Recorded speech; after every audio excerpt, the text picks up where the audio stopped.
Good morning. Good morning, everybody. You're welcome. Thank you. How is your day? I know you are going to enjoy today's program. I hope you are prepared for it strongly. All is well. So you are the first person to be here. Morning. That's a good one. You're welcome. My Very brother, fine. how are you? Very fine. It's a pleasure meeting you here. Thank you for joining us. This is I very love good that. day. Yes, a powerful day. A great day. My That's love a good from one. Morocco. Huh? Ah, you're welcome, Morocco. That's good. Wow, this is an African program. I love that. Wow. Ah, Professor You're Charles. welcome. Yeah. Wow. Ça va bien? Yeah, very soon we're going to start. Less than 5 minutes, we'll start. Okay. I'll return in 5 minutes. Huh? Okay? Yeah, less than 5 minutes. Okay.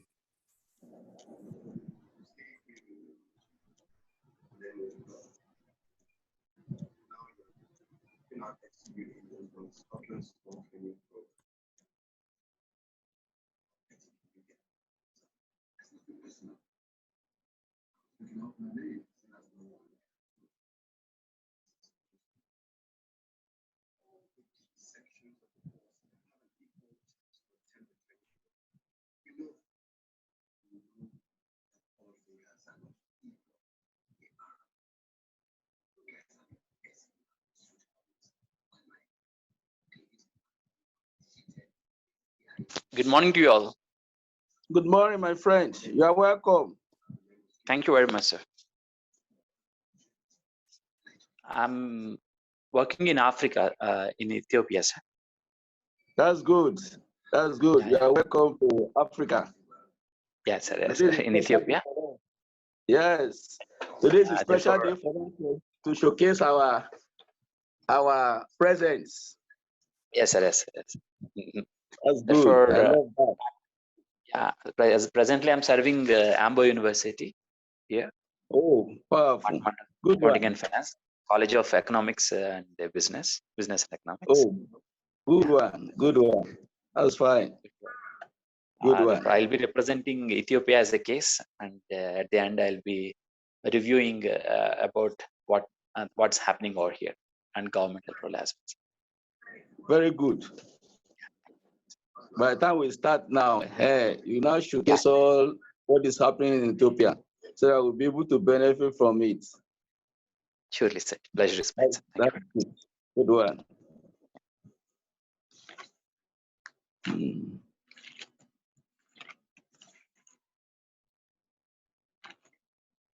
Is our moderators around? South Africa country director. I hope Good morning, he's around. Prof.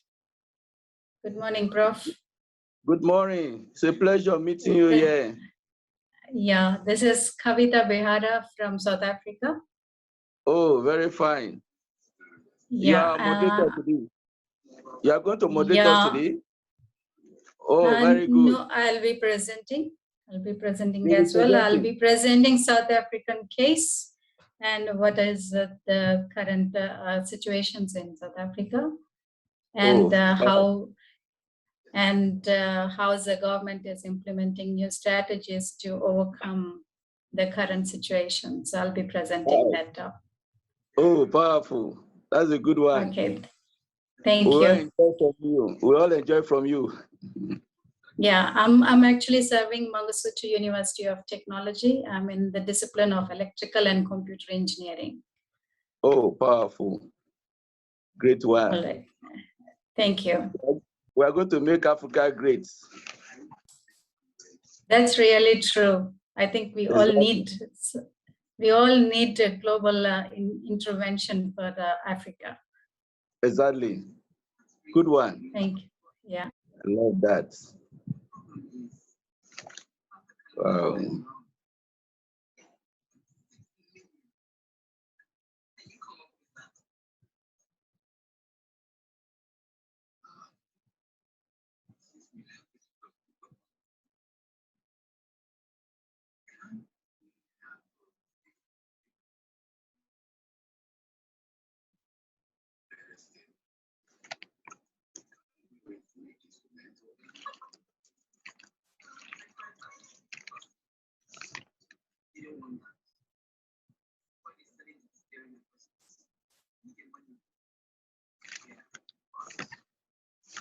Less than 2 minutes, we're supposed to have started. South Africa President, Country Director, is he around? So that we can start immediately.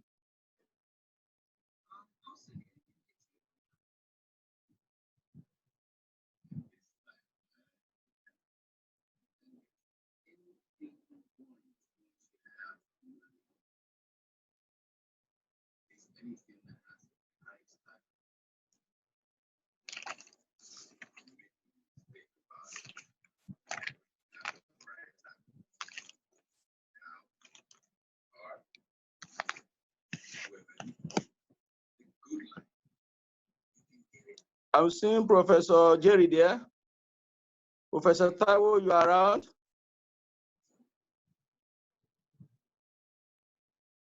Yes, sir. Good morning, sir. How are you? It's a pleasure to see you. I hope your connectivity will not give us problem today. We don't want any problem of connectivity today.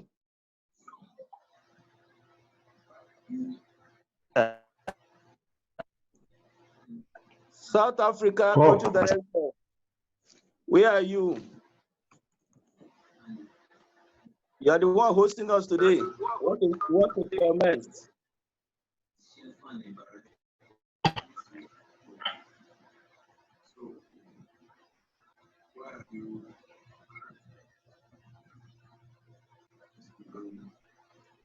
Professor Jerry, how are you? I'm fine, and I will appreciate if I will be among the first 4 speakers because I've woken up to attend this important conference. I'm in the US. Good one. No problem. It's 2 o'clock in the night. No problem. Otherwise, I'm delighted to see my fellow panelists and everybody around. I love that. Good one. Thank you. Professor Vena is around, the Country Director.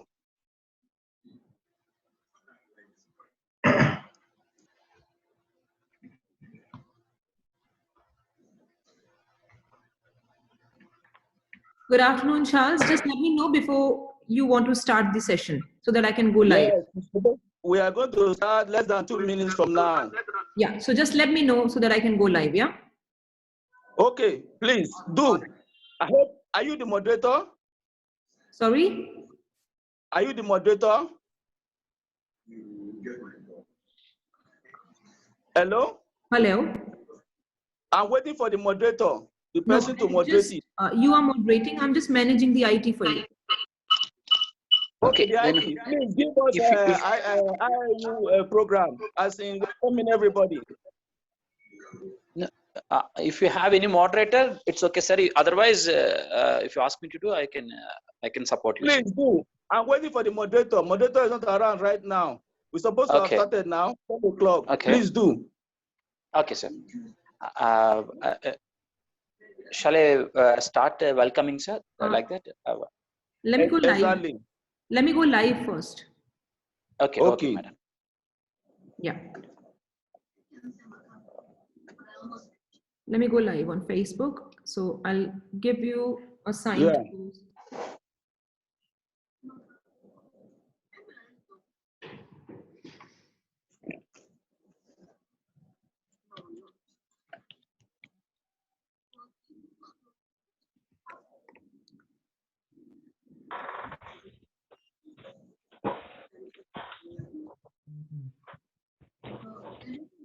Hello, last name.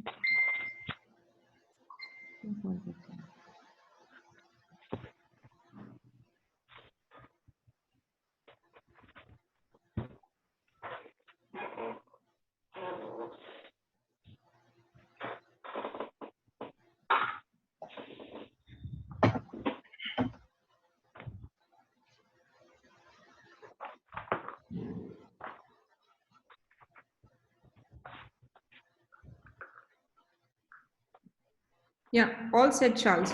You're ready to go. Yeah, fine. Yep. You can. Very good morning to the delegates and intellectuals in this forum.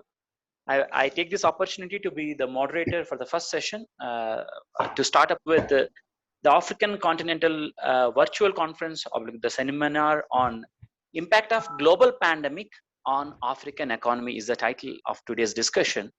In this regard, the pandemic has changed the lives of all over the world. There is no exception for that. Therefore, everybody has seen the pain and the drastic shift from one segment to another segment. We have seen that. In this regard, I welcome Professor Chop General Iporia to give the address speech of this virtual conference. I welcome Project Manager, Dr. Professor Chop General Iporia. Thank you very much.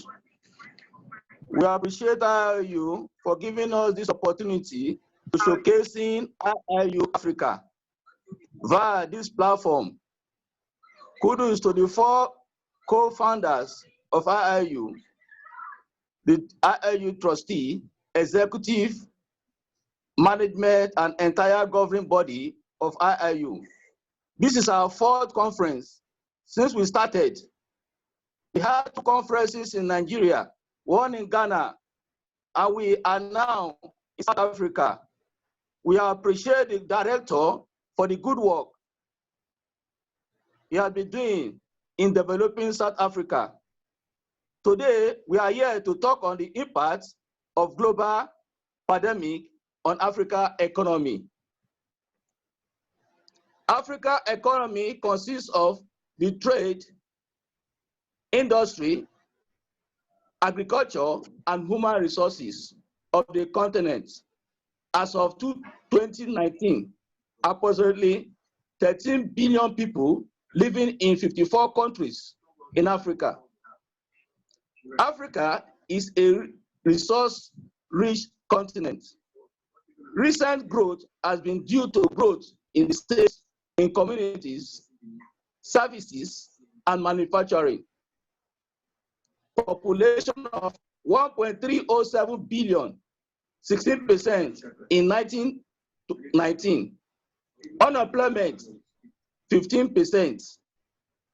GDP per capita, $1.970 in 2020 on the 6th. We have abundant natural resources, but much of its economy has remained predominantly agriculture and persistence farming, still engage more than 60% of the population. The COVID-19 pandemic has reshaped our personal relationship in an unprecedented way, forcing us to live closer together with some people and further apart from others. Young generation is relying even more on online technology to connect with others.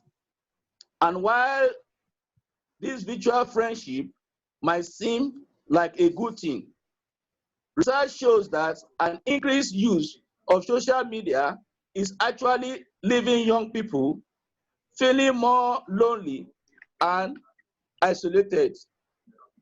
Despite these challenges, the pandemic also presents people with the opportunity to critically reevaluate their relationship.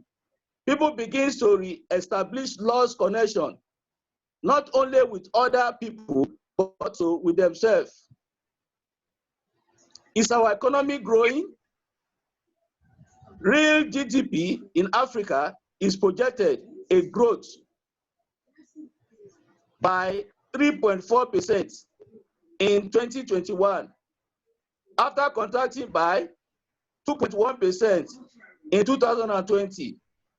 This projected recovery from the worst recession in more than half a century will be underpinned by resumption of tourism, a rebound in commodity prices, and a rollback of pandemic. Induced restriction, as in 2021, Morocco, Kenya, and Ghana is the fastest growing major economy in Africa, according to the global data. Having witnessed its worst recession in half a century in 2020, Africa's economy is forecast to grow at a healthy pace of 3.8% in 2021, driven by rising global demand as restrictions are enhanced. On-tap market opportunity, a rebound in commodity prices, and a rise in oil prices, which are all forecast to register about above 4% real GDP growth in 2021. Africa's largest economy by GDP, Nigeria is also forecast to exceed recession, but growth will be at a slower pace than other sub-Saharan Africa nations at 2.3%. Heightening insecurity, rising food of inflation, rising debt service payment, and store reforms are major roadblocks to Nigeria recovery process. The foreign debt investment inflow growth in top 5 countries, including the following ranking: Republic of Togo, Republic of the Congo, which is the first ranking, followed by Nigeria second ranking, Ethiopia third ranking, and South Africa fourth ranking. While in the vaccination as percentage population African nation, it goes as in the following ranking: Morocco 57.8%, South Africa 8.7%, Angola 5.1%, Egypt 4.7%, Ghana 4.3%, Kenya 3.1%, and Nigeria 2%. How best is our economy? GDP of Africa country 2021 by country. Nigeria GDP amounted to $514 billion in 2021 and recording the highest gross domestic product in Africa. Egypt's GDP was worth $394 billion and rated the second highest on the continent as at 20th September 2021. The richest country first 10 in Africa with peg value of GDP as of 2021 billions of international dollars. As in rating, Egypt 1,381.057, followed by Nigeria 1,136.795, followed by South Africa, and the fourth followed by Algeria, Morocco, Ethiopia, Kenya, Libya, Angola, and Sudan. The impact of global pandemic in our economy. It brings about unemployment combined with lower volume of exports, such as oil. Nigeria economy has contracted by 6.1% year on year. 27% of Nigeria labor force, over 21 billion Nigeria, are unemployed. Secondly, household consumption falls. Thirdly, investment by firm will be impeded. Fourthly, government purchase will increase. Fifthly, aggregate demand will fall, but expedition will rise. Note, there is also little sign of a quick turnaround in Nigeria's economy. Whoa, as the World Bank predicted Africa, most populous country, is set for its worst recession in 4 decades. In the welcome of the pandemic, the World Bank forecast a decline of 3.7% for 2020, 5% point drop from its previous projection. The impact of COVID-19 outbreak in Nigerian economy is outrageous, with 1.39 billion coronavirus cases 79,082 deaths globally before the outbreak of the COVID-19 pandemic. Nigeria's economy was fragile as global GDP growth was estimated to be only 2.5% in 2020. While many developing countries have recorded relatively fewer cases, Nigeria currently has 238 confirmed cases and 5 deaths. Africa needs debt relief to fight COVID-19. Finally, the COVID-19 pandemic is a wake-up call to policymakers as the unusual and unprecedented nature of the crisis has marked the impossible for citizens to rely on foreign healthcare. Services are more difficult to solicit for international support, given the competing demand for medical supplies and equipment. A more integrated response spanning several sectors, including the health, finance, trade sectors, is required to address structural issues that makes the country less resilient to shocks and limit the range of policy responses. In the long term, tougher decisions need to be made, including but not limited to diversifying the country's revenue base away from oil export and improving investment in the healthcare sector in ensuring that the economy is able to recover quickly from difficult conditions in the future. To process further, my able colleagues, well-tested economics, country director, and excellencies will give more justice to the noble topic, the impact of global pandemic in the Africa economy. Thank you very much, IIU, for the opportunity you have given to us. May God continue to strengthen IIU. Our older brother, Piyush, has been trying, the co-founder. He has been doing a lot for us, and we pray that God will continue to spare his life and bless every one of us that are listening. Thank you very much. Thank you very much, sir. Thank you very much, Cap, sir. Professor General Ibhoria. It was very nice of your briefing the introductory session. Therefore, I may be calling upon the first speaker of today's session, the keynote speaker. May I know Professor Ramakrishna sir is available there? Professor Ramakrishna sir? Professor Ramakrishna? No, okay. May I call upon Professor Ravindra Rena sir? Yeah, I welcome Professor Ravindra Rena sir to give here a welcome, a keynote speech upon the impact of global pandemic on the African economy. As per the order of the brochure, just I am calling upon. Then I will come back. Next presenter will be Chaplain Professor Dr. Jared Akama Onyari. If I pronounce mistakenly, please forgive us. Thank you very much. You will be the next speaker on the topic after Professor Ravindra Rana has been have a brief talk upon it. Professor Ravindra Rana, sir, you're welcome, sir. Just a brief about Professor Ravindra Rana has got his PhD from Osmania University and worked in many countries in African continent.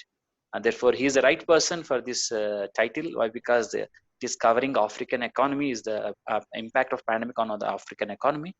He has served many of the universities in many countries, starting from Eritrea, Benin.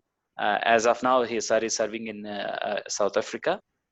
Therefore, sir has won many awards within various nations and also given very active in webinars and other things. Therefore, we are welcome, sir, Professor Ravindra Rana, sir. Due to time, I could not introduce much. You are known to the intellectual podium about your insights about it, about the economics as and econometrics as your specializations. Thank you very much. I welcome Professor Ravindra Rana. Well, colleagues, good afternoon. Ravi, thank you very much for that introduction. I think as per the schedule, Prof. Lorna should take the lead as a moderator. a small correction, and maybe after I complete my speech, I think she will continue. If she's around, she can give your welcome address. She's around. She's there. Florna, can you just step in and we go as per our program? Thank you. Good day, everyone. We'll go according after Ravi has spoken. Thank you. Yeah, welcome, madam. You're welcome, ma'am. Yeah. Well, colleagues, good afternoon and good morning in different corners of the world. It is indeed a great pleasure to be part of IAU platform always. Today is African Day because Africa is the continent which is organizing this event, especially our beloved country, South Africa. So this is South African chapter. Indeed, our beloved brother and Professor Charles, I was speaking a few minutes ago and highlighting some of the pertinent issues of the pandemics in general, how they are impacting the African continent and its economy. So Africa is the only continent in the world which has badly impacted by everything, not only the pandemic, but whatever the crisis that take place across the globe that hit us very badly because we didn't have a power of resilience to withstand against the crisis, whether it is health crisis, financial crisis, humanitarian crisis, or whichever the crisis that occurs. So ladies and gentlemen, we are in a catastrophic situation. Nonetheless, South African continent is the second biggest continent in the whole world. The whole world, probably Asia is the first continent which has got little more than 46 million square kilometers land, whereas the African continent has got about 31 million square kilometers land. So you can see the dynamics here. Africa is the only continent in the world which has got more than 55 countries. Whereas Asia has got less than that. Europe has got less than that. So despite of this number of countries, despite of the tremendous natural resource base, and natural resource base of Africa is absolutely is phenomenal. And no continent in the world, including the Asian continent, doesn't have the resources, precious resources such as Africa has got. So Africa has got gold, diamonds, platinum, and oil, and so on and so forth. So this is what is Africa for us. But where we are standing in Africa today, we are still standing with the destitution, poverty, unemployment, droughts, famines, wars, and the list goes on, ladies and gentlemen. So this is absolutely pathetic. Only in African continent, starting from 1950s, probably 1954 onwards, the number of countries that are liberated in African continent until recently, the South Sudan in 2011, for the 10 years ago. Now we got these countries, 55 countries that are emerged. But how many times the coups are taken place? How many leaders that are been assassinated? So we need to look into that, ladies and gentlemen. Quite more than 20 times, probably the coup attempts were being made, assassinations were being made. So we are known to the world with the problems. But today's topic is different. Today, the pandemics, how the pandemics are affecting the African economy. I just would like to touch upon some of the important points here because of interest of time. And so the point here today, we got the pandemic, coronavirus pandemic, which has got about 261 million people across the globe that are been infected across the world. Now, out of that 261 million people, we got more than 5.2 million people got killed. That is the global figure. But countries like America, which has got 50 million people got affected by the virus, and about 800,000 people died there. In India, probably 35 million people got infected, and more than probably about close to 500 million people, 500,000 people, that is the 500,000 people got killed there. When it comes to African continent, what is happening here? God has blessed us with this kind of scenarios where God is protecting eventually the African people here. If you look at Bombay, Bombay has got Mumbai as a city of India, which has got the population of more than 20 millions. Mumbai has got more infection rates than the African continent in general, ladies and gentlemen. So that is a kind of, situation we need to understand, we need to compare here. Now, countries like, out of these African figures, So Bombay has got by and large about 6.5 million people got infected, whereas in Africa as general is also by and large about 7 million people got infected by this. And from this, South Africa remains number one. South Africa has got about 3 million people across the country out of 60 million people, ladies and gentlemen. We got 3 million infections here. And close to over 90,000 or nearly 100,000 people got killed in South Africa alone. And the list goes on by Morocco, Egypt, and Tunisia, Ethiopia, and the list goes on here. So this is the coronavirus pandemic. Before coronavirus pandemic, we got so many pandemics. We have a popularly known as Black Death, which has occurred starting from 1346 to 1352. That was more than 700 years ago. And that killed, that Black Death is like a plague disease. The plague disease killed almost 40% of the total population of this world that was existing about 700 years ago. What was our population 700 years ago? We got less than 450 million people, ladies and gentlemen. And 450 million people is probably 1/3 of the population of India today, ladies and gentlemen. Now, out of that, 40 million means about 180 million to 200 million people got killed by the Black Death, which is a plague disease that can be controlled today. And thereafter, we heard a lot about Spanish flu, a similar kind of disease that we experienced 100 years ago. And that disease also killed almost 50 million people across the globe.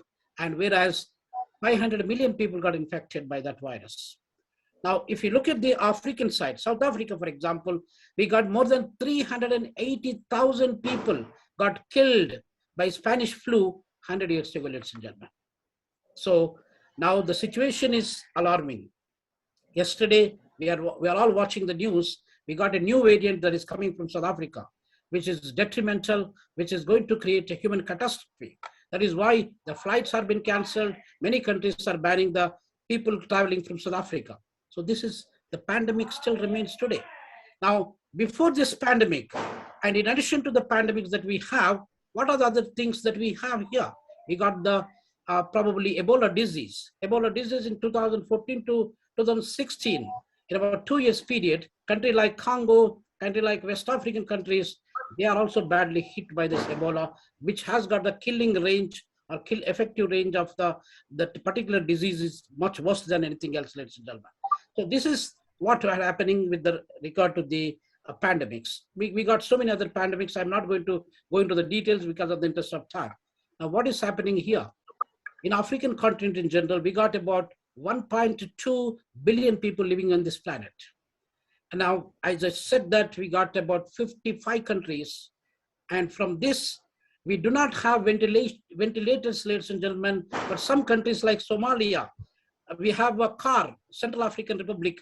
There are only 3 ventilators in Central African Republic for the entire country, ladies and gentlemen.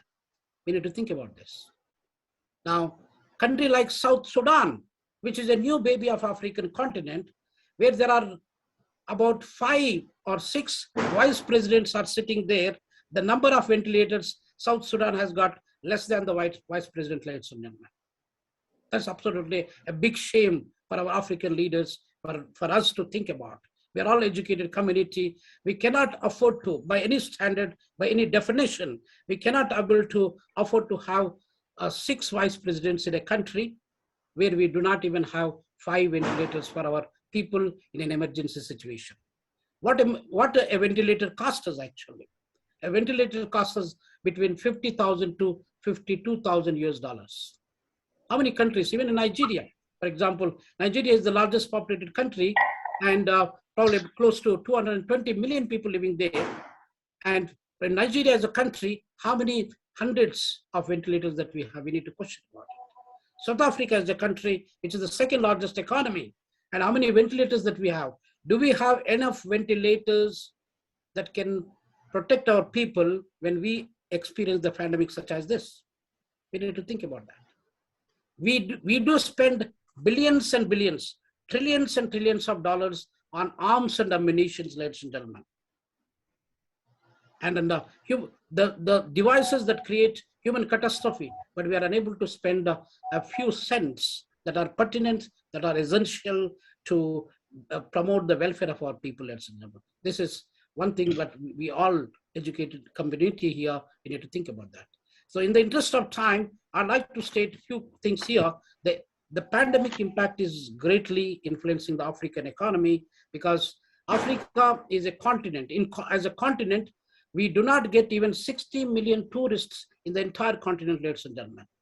And from 60 million tourists, South Africa alone get about 14 to 15 million tourists, ladies and gentlemen.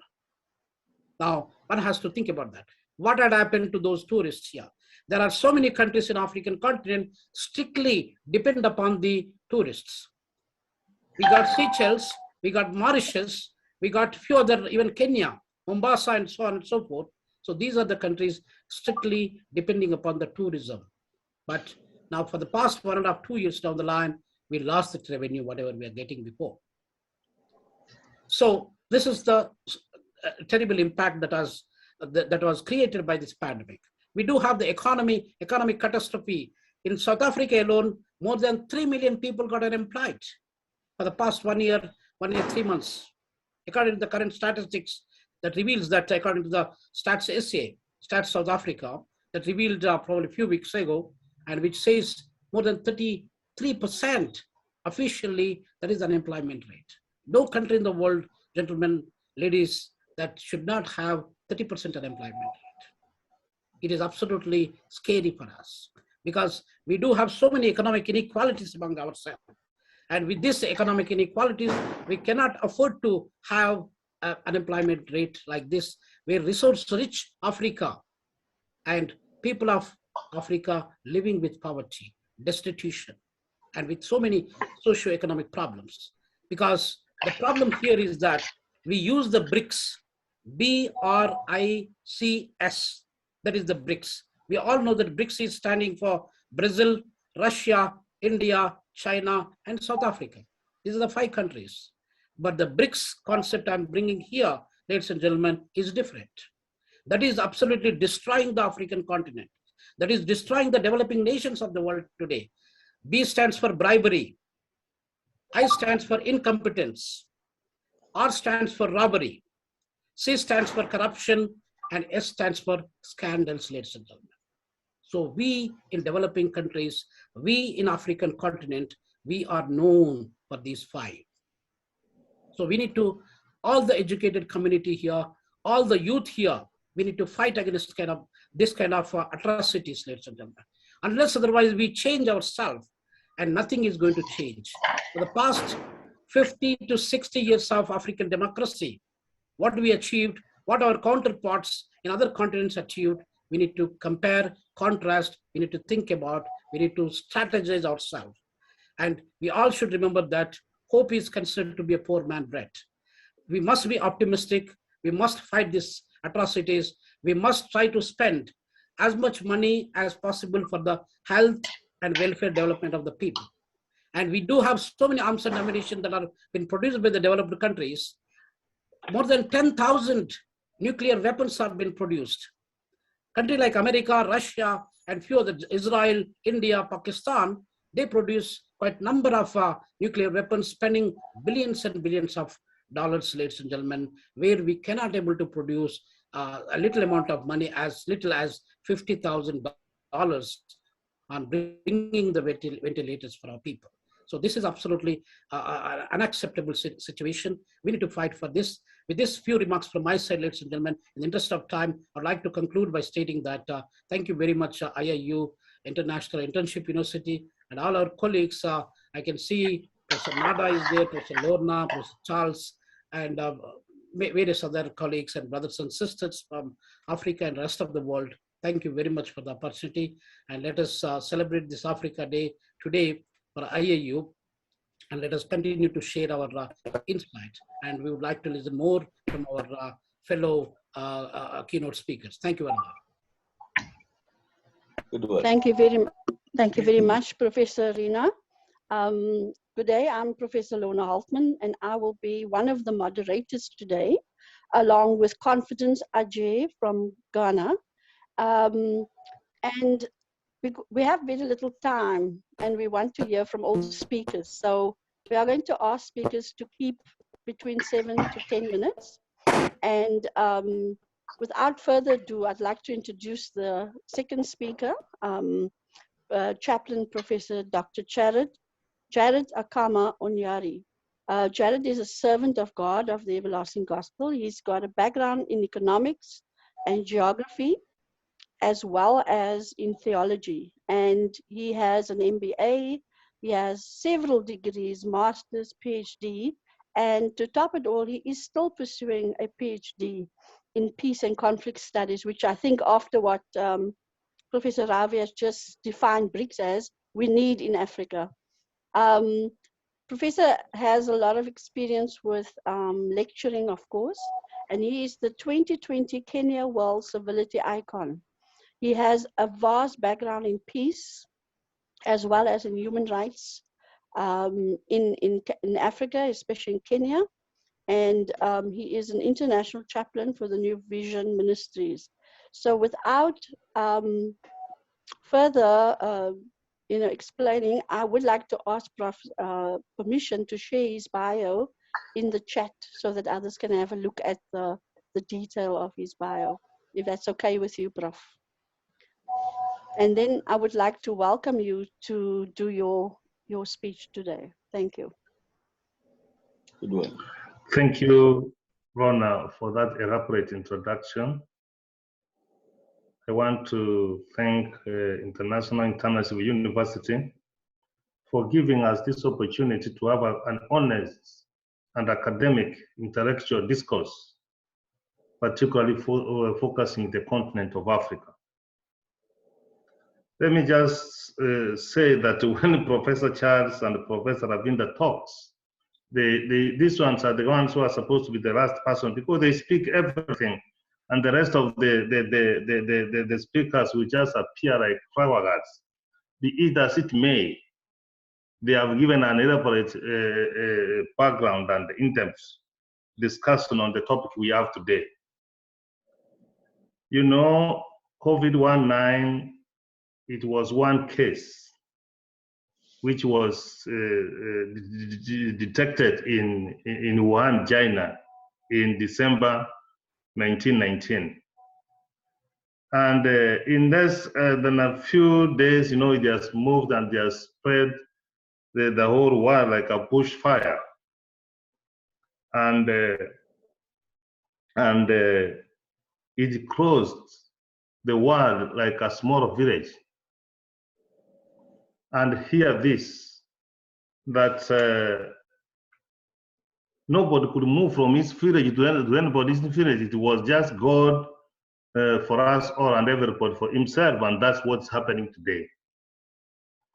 You have heard that another kind of variant has appeared in Africa, and some countries have been banned from traveling to United States of America or UK. This is where we are. I will pose just 4 questions, then you see the impact of COVID-19 to the continent of Africa. As the speakers of ours say that Africa will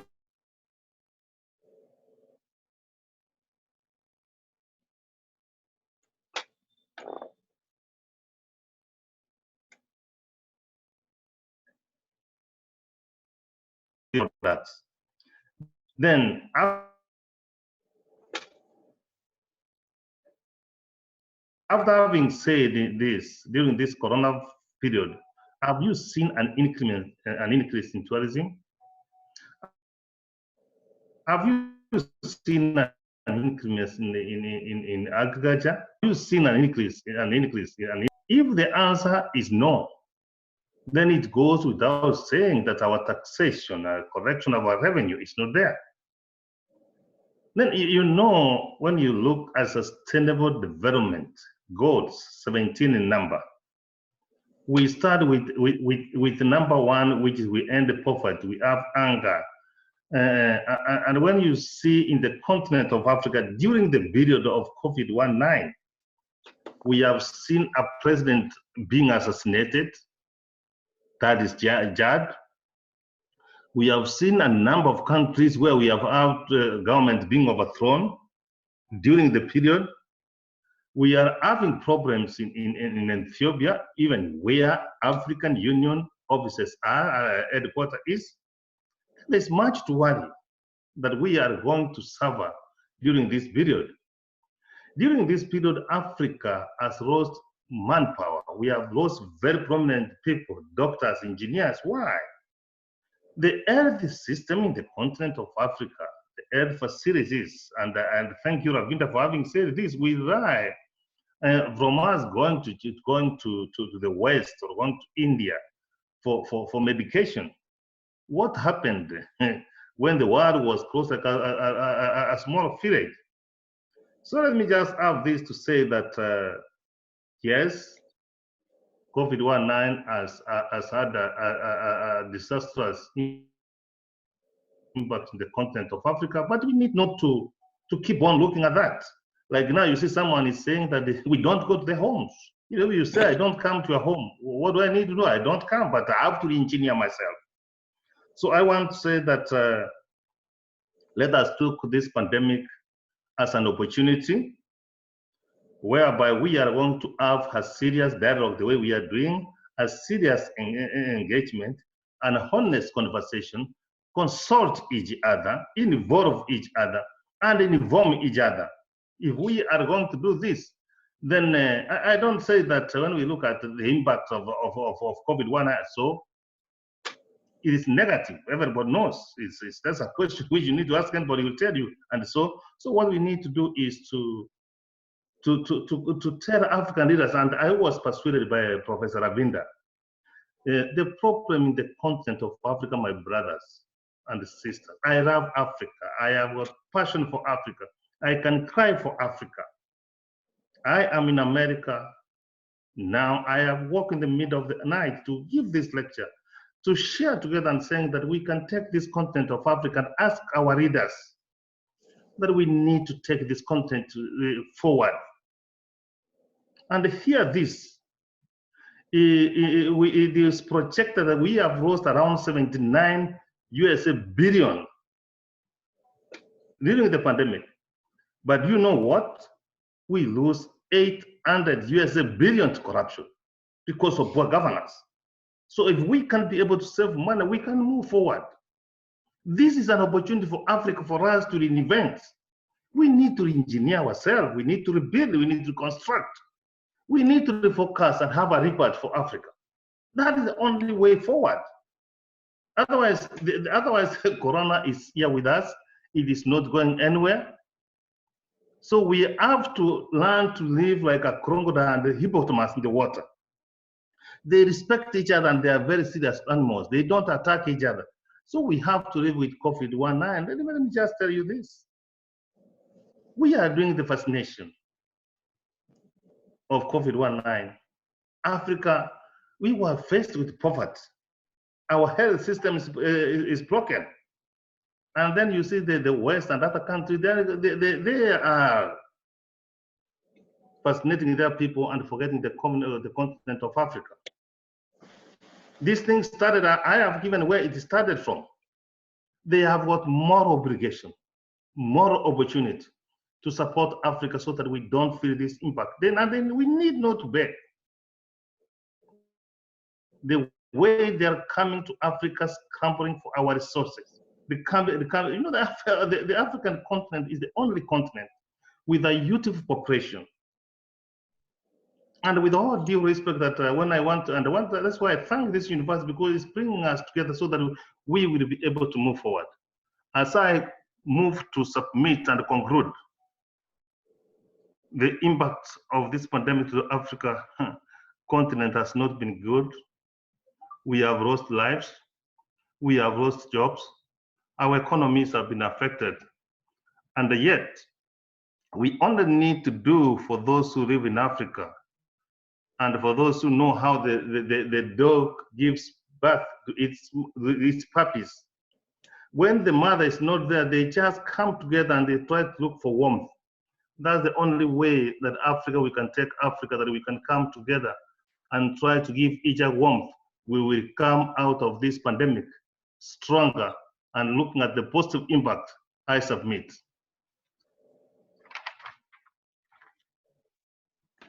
Thank you very much. Thank you very much, Professor. We will take questions at the end if there is time. At the moment, we do not have that time. Ambassador Dr. Ibtisam El-Rabi is the IIU Country Director of Egypt. She is an international accredited ambassador, a journalist, and a plastic artist. She holds a master's degree in Greco-Roman history, and she serves on the Faculty of Arts at Alexandria University. She's the president of the Egyptian International Organization of Ambassadors for Peace and Human Sciences, and the president of the International Academy of Peace Ambassadors and president of the Forum of Fine Art. We can read the rest of Ambassador's illustrious career in the chat. Ambassador, if you may start.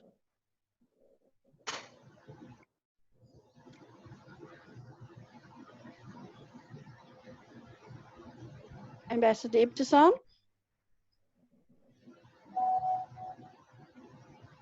Does not look like she is with us.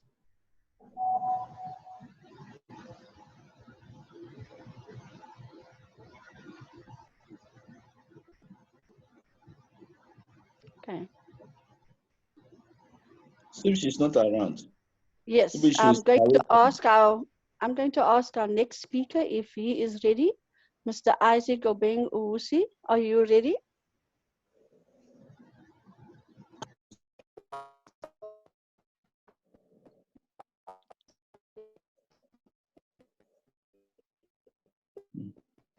Okay, we seem to be having a bit of technical issues. Mr. Isaac Obeng Owusi, are you with us? Otherwise, we're going to move on to the next speaker. It looks like we will have to. Maybe Ravindra sir can say that Ramakrishna sir is available, the first speaker of the session. Professor I'm not sure. I was told that Professor is not well, if I'm not mistaken. Professor Rina, can you confirm he's not available? Well, that is true, Prof. Lorna. I think Prof was not feeling well, so he sent his apologies. Okay, so I'm going to see if we can find the next speaker on the list. Kavita Behara, are you available? Kavita Behara? Yes, I'm available, Lorna. Okay, thank you. I do not have your bio in front of me, but I'm sure you can weave that into what you are going to say. Okay, thank you. You may start. Okay, not a problem. It's pleasure to be with you, with all of the intellectuals, and I'm Kavita Behara. Let me introduce myself. I'm from South Africa. I'm currently a senior lecturer in Mangosuthu University of Technology. I'm an electrical and computer engineer. So basically teach the degree students, undergraduate students in Mangosuthu. And I feel that I'm actually learning a lot of things from all of you, the intellectuals who have spoken earlier from the pandemic point of view. But I would like to share my experiences because Mangosuthu University is located in a very rural areas in South Africa, in Durban. And I see the students from various angles, from education point of view and various aspects of it. So I'll be presenting about where do we stand as a South Africa. That is the first most important part of what I feel like. Are we ready for this new developments or reconstruction of South Africa in terms of GDP? Are we failing in the healthcare systems, or what are the changes that we wanted to make it?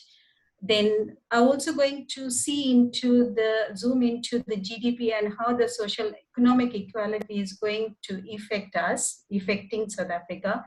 how the productivity and employment is impacting South Africa. At the same time, the foremost important is the impact on tourism. I know Prof. Raina has spoken a lot of things on tourism, but I would like to zoom in a little bit more into the South African context and how the global countries influencing South Africa, maybe from the BRICS point of view, or maybe from the educational point of view. So these are the few points that I would like to present myself. As we all know that South Africa has a long history. We got a different cultures, different people, and different multinational people working in this country due to the natural resources and a lot of things the South Africa had. But I will little bit touch on the apartheid part of it. When during the apartheid time, the country itself has been abandoned from other countries, not only from the pandemic, whether it's growing marketing, demand supply chain, or improving the GDP. During that time also, I must say that South Africa is commendably came self-sustained country. Whether you take it from manufacturing petrol from the coal, which is the first country ever in the world who developed that, or making a cardiac bypass surgery, invention of bypass surgery, which we say we sustained as a country. So I feel that still as a whole, as a country, as a people, we all have that capacity to build ourselves and work towards in developing the country's economic growth. Not forgetting that, as I'm coming from a bit of IT discipline, as much as I speak that IT is the backbone of all these developments in the world, but are we ready? We speak a lot about the fourth industrial revolution, and do we have the enough infrastructure? Is the healthcare systems taking the account of fourth industrial revolution concepts, whether it's artificial intelligence or whether it's a sustainable environment, creating good climatical conditions to the country, or generating the power engineering systems. All these things matters because this all leads to the country's GDP. So my question is still again, why does it lack? What are the problems? What are the issues that we cannot escalate to the highest level? Despite of we being the highest resources, natural resources, having a potential in reality, having a good leaders and a good relations with the developed countries, but we are still struggling in terms of giving a good policy, implementing a good policies, or especially the main thing is awareness with the people. As I speak today, the healthcare is a little trauma. Our earlier Prof. Raina said about the ventilators. I'll give you just a snapshot of how and what we are standing in South Africa. In 2020 September, CSI had distributed 6,918 ventilators across 7 provinces and 1 free state in South Africa, which is a bit low, but South Africa is reconstructing itself with, as we know that South Africa has gone through already 3 lockdowns and 3 peaks, and now ready for the 4th peak with the new variant B11529, which is a really alarming. As we all know that to build our GDP, tourism plays a very important role towards the improvement in GDP in South Africa. Most of the people in South Africa rely completely on tourism. When compared to 2019 and 2020, we are drastically 71% or over. We are struggling in terms of the tourism and building our GDP. So in South Africa, the direct impact on GDP is the tourism. We got 130 30.1 billion rand in 2018. We contributed towards to the GDP in terms of tourism, but we had dropped drastically by 31% in 2020 September.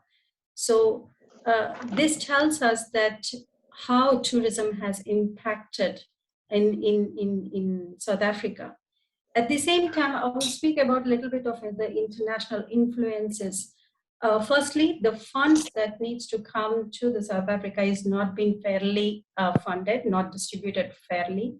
The treatments that needs to come, that is coming from whether it's India or any other countries, our people are not ready to take those vaccinations in terms of because of the poor awareness. They don't have a proper awareness in terms of taking the vaccinations. That's one of the reasons why we have seen that some of the vaccines has been expired. And still today, as I speak, people are not ready to take on the ground level. As much as we are saying that there are so many vaccines, it's been taken by the people, but still the reality at the ground, at the rural areas, are the communities are not taking the vaccines, which is a preventive action towards this COVID-19. So basically, we need to build that awareness in the people. And lastly, the key, because I'm stemming from the education side of it, our students does not have a digital support.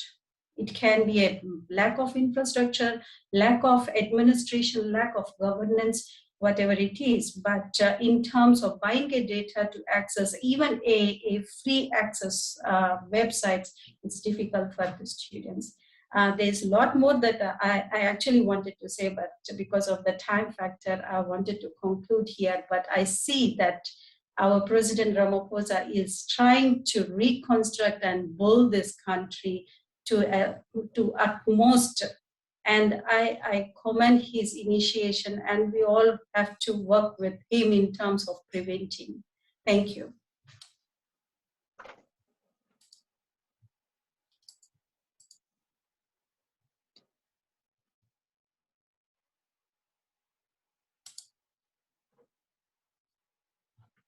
Sorry, Lorna, your mic is off. Sorry, it always happens when you have to do two things. Dr. Kofi Abochi, are you available at this moment? Yes, Dr. Charles, your hand is raised. Dr. Kofi Abochi, are you available?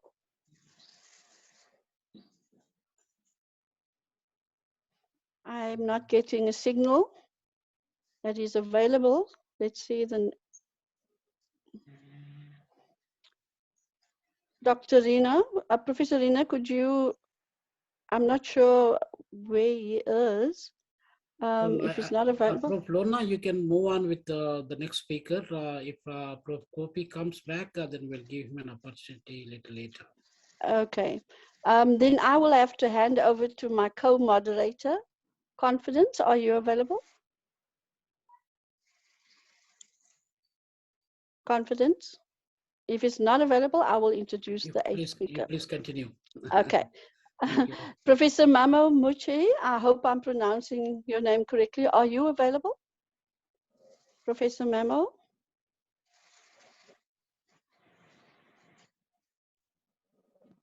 Yes, I'm available. Okay, then I will introduce you, Prof. And I hope I'm pronouncing your name correctly. Yes. Okay, Professor Mamo founded the African Journal on Science, Technology, Innovation and Development, and he serves as editor-in-chief. He has been given a number of awards in a very long and valued career. And I'm going to share, with Prof's permission, I'm going to share his bio with you. And because I think it's very impressive and we would like to read a little more. He's taught over 400 doctoral candidates across the world in Globalix, Africalix, Ortholix, Indilix networks. He has taken major initiatives for running doctoral and master's academies in various universities in Africa and all over the world, and for that we commend him. One such academy is recently organized by the Association of Commonwealth Universities. And so without further ado, I'd like Prof to present his talk right now. Thank you, Prof. Yes, thank you very much. Thank you. Thank you. I just want to make a few remarks. This COVID-19 crisis for Africa, not just the world, is there a way from risk, from danger, we can create opportunity? From problem, can we find solution? Is there a way we can find a solution? So I'm going to suggest one way by which we in Africa might handle this COVID-19 crisis from the risk to create an opportunity for Africa. We can manage the crisis through what I call the social innovation. And I am suggesting an African social innovation system to create a post-COVID-19 world reorder to come. And I hope in Africa we can do it. And I will tell you why in Africa we have values and really both spiritual and our philosophy that actually can be used. We are not individualistic. Individualism is colonialism. We are associational. If we're associational, when we have a challenge like COVID, we should be together and find a way to solve the problem. So how do we create a new approach to create innovative Africa, to free Africa from the current COVID-19 crisis? So if we have innovative in united Africa, Africa can accelerate to enter from the current COVID-19 world crisis and disorder to a new post-COVID-19 world reorder. How to go out of the new COVID-19 global value chain of moving from the health crisis to economic, social, environmental crisis, and recurrently again and again back and forth to combined economic and social to more health crisis. That has to change. The way to change it is not just by saying there's a health crisis, let's find vaccines and solve it, and make all the pharmaceutical companies around the world to compete, and then try to generate, and sometimes even some of the things the vaccines they generate. Look how many vaccines now we have, and Johnson Johnson, Pfizer, all these things we have, and we should be really moving into a different approach, a different way by which we can handle crisis. I think this crisis, particularly because of the way it is, it should give us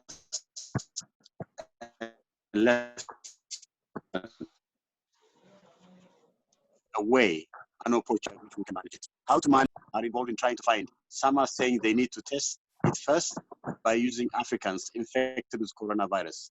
We have serious challenges, opportunities as Africans to enter faster into the post-COVID reorder, or distracted to suffer from it.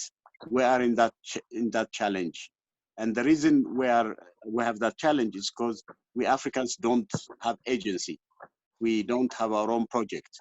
We don't express our own unity and our own liberty, and our idea to make the right to make our own mistakes and correct our own mistakes.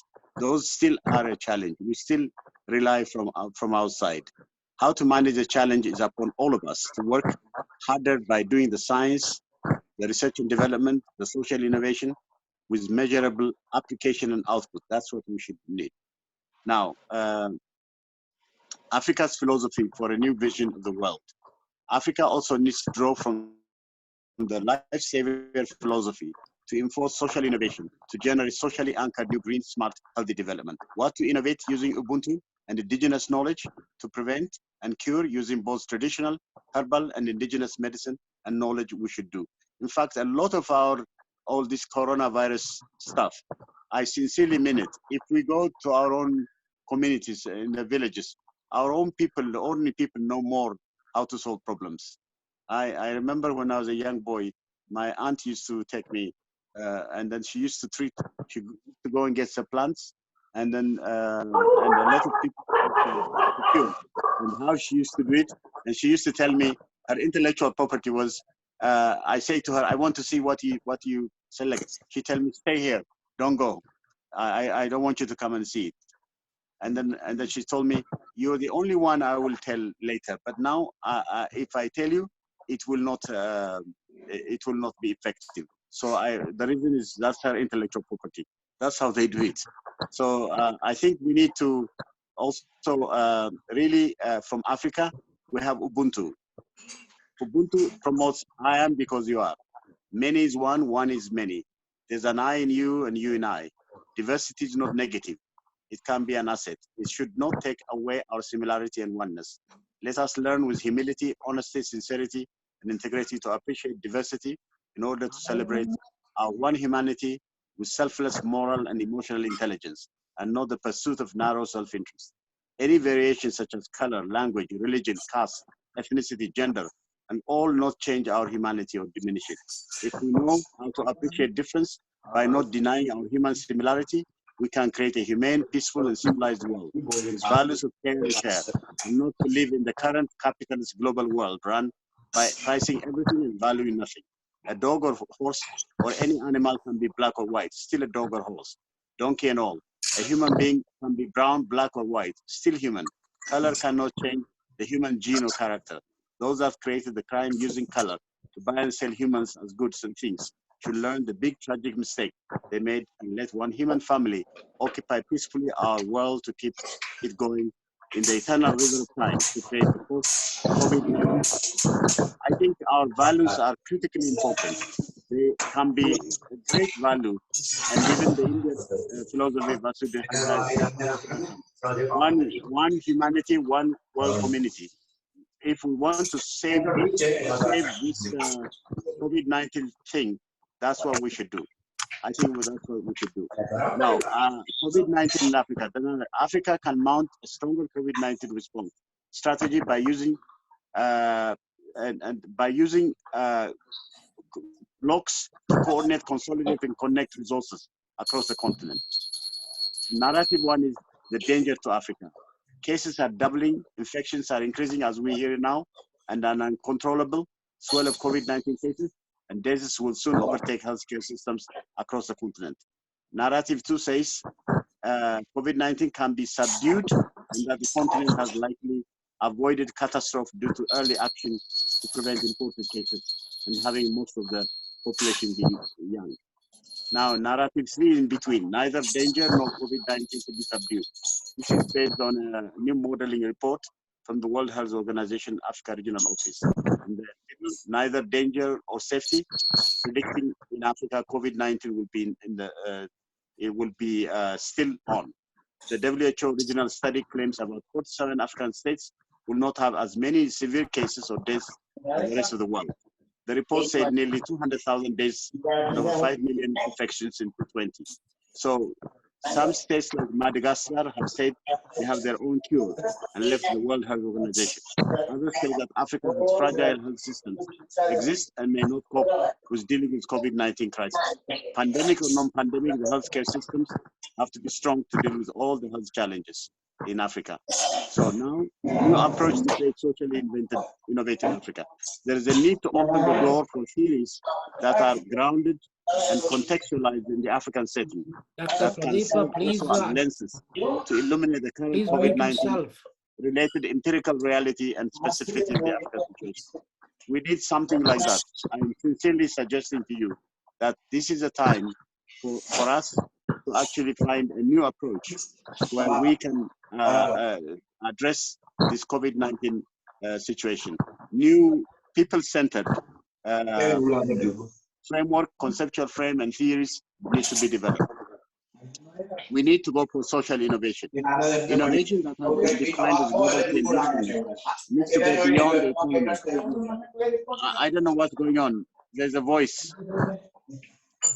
Can you? Would we just ask Dr. Can you Desai? just mute those people, Dr. Kalpana Dixit and Pradeep Desai? Please, anybody Can the host mute please yourself? mute them?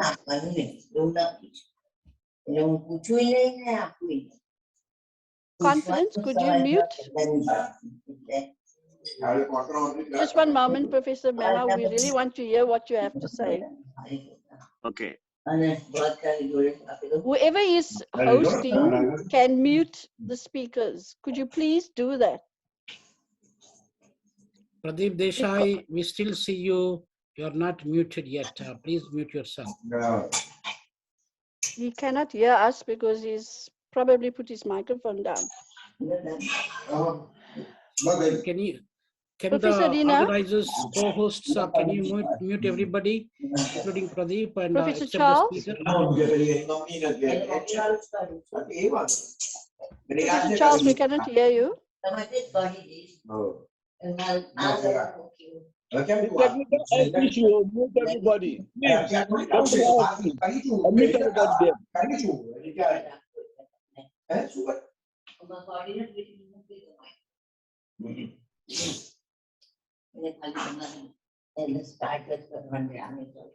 We are still waiting for you.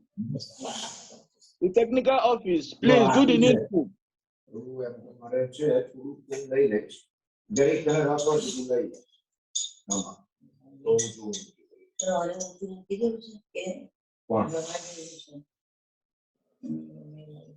Okay. Should I go on now? Okay, you can go on now. Okay, sorry about, yeah. I am just suggesting a new social innovation system for Africa. This is still making noise. I don't know. It's not nice. Okay, now sorry about that, the chair. On innovation that has been defined as novelty and usefulness needs to go beyond the economy and must include health if the world is to go from COVID-19 to the post-COVID-19 global reorder. Social innovation to revalidate it by including health achievements, both prevention and cure, not relying on the validation criteria of commerce, economy, and market. The validation criteria for both novelty and usefulness has to be transformed. There should be an inclusion of health, well-being, services provision, environmental protection, humanitarian criteria above the current dominant validation by merely market, commerce, and economics, including the current dominating e-commerce expansion. So both the ontology and epistemology of innovation to bring the post-COVID-19 reorder need transformation by managing innovation to address the challenge the world is going through at the moment. A new appreciative reorientation in anchoring the African unified health and social innovation system would require the innovation approach to open to the validation from narrow economistic to wider unification of health, economy, social, environmental factors. We need to rework, redesign, re-engineer the way to rethink the way to deal with COVID-19 by increasing R&D to create safer social innovation system. Now, social innovation for social and nature well-being. Too many people still act as if the private sector and social sector should operate on different axes, where one is about money and the other is about serving society. A better approach is to integrate this with missions, with business that are not for profit and social service groups with their own earned income, all contribute to positive, durable, and significant social change. So Africa needs to construct an integrated, networked, and unified, sustainable, social open innovation system path by coming together rather than by going alone, facing the prisoner's dilemma, being caught within the boundaries of each of the 55 states. A new social innovation approach to handle the rich resources and how to create both production, applying high technology, and innovation and creating consumption by making the African production consumption value chain is much needed to address now, more than at any other time. And at the time of the global value chain is changing dramatically with the current fourth industrial revolution and COVID-19 difficult crisis time. Now, Africa remains still an agricultural mineral-based economy, where much of the export is from the mines of the African countries and farmland. It is at the primary stage of the global value chain. It needs to climb up by catching up along the global value chain or breaking through it by creating an integrated, sustainable, smart, and innovative path by applying a network, unified, integrated path of African development. Africa now has to embark on the path of innovations by creating the inventive, transformative, green, unified to deal with and respond with the current COVID-19 time. So paradigm shift needed. The African Science Technology Innovation System, PAS, should also change the mindset of all to be game changers and change makers. What to produce, where to produce, how to add value with innovation and entrepreneurship should be the priority of life for all that to transform Africa. A new innovation approach to value and use all the resources to create production by applying high technology innovation is long overdue. Let's all join and seize the moment to innovate innovative Africa, not the donor loan debt dependent Africa for now. You know what is called super erosion, donor. So use digital social technology, apply digital transformation to create not technology, but social technology, not merely innovation, but social innovation, not just enterprises, but social enterprises. The fourth industrial revolution can change the way we live, work, and interact with one another, applying and aligning the digital technologies to create well-being for people and nature is much needed to innovate now. COVID-19 has accelerated exponentially the use of digital technology.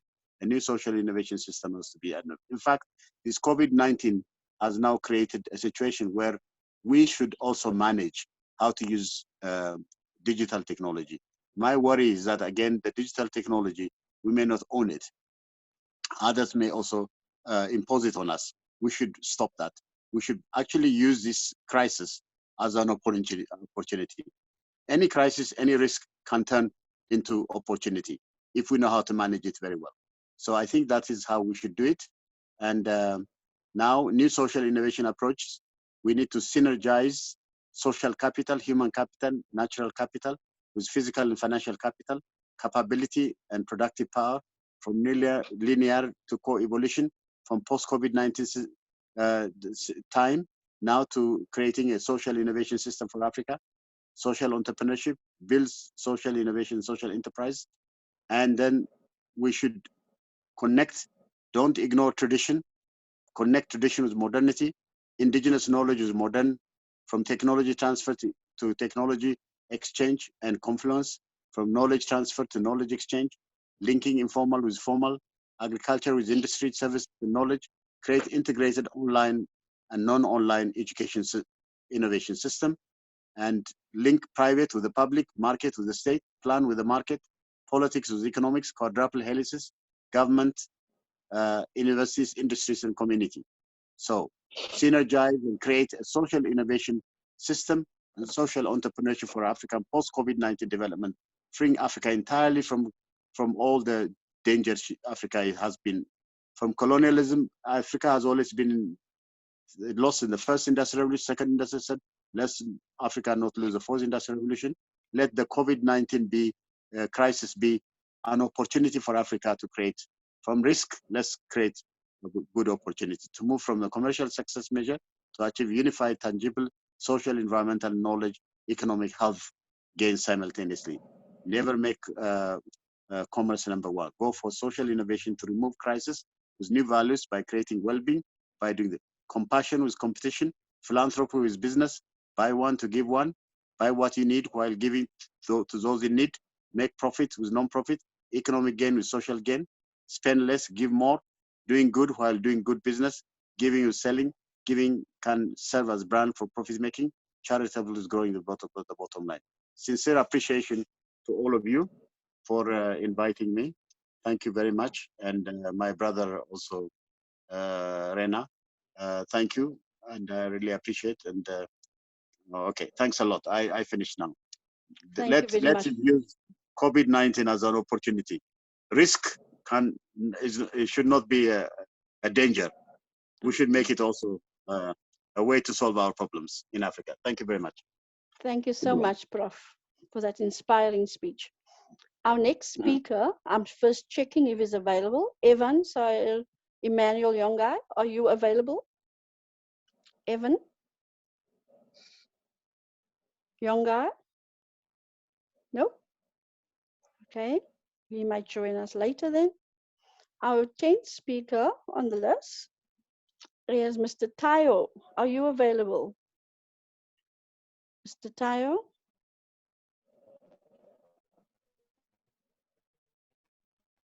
Safio Tayo, not available? Might be a little bit of technical issue, but I hear someone trying to speak. Oh, yeah, there you are. Okay, I see you. Okay, so I'll introduce you and then you can go ahead. So I might need my spectacles for that. So Mr. Tayo holds a Bachelor of Technology, Computer Engineering. I'm not mute, I'm on. Professor Rina, you can hear me? And he has a master's degree in information technology and doctorate degree in theology. He has some connection with Brazil as well, with work experience. He's received many professional qualifications, and you can read in the chat about would seem Dr. Tayo from your bio, and we welcome you to give us a speech on your topic. Thank you. Okay, thank you very much for the moderator. I want to start with the impact of the pandemic on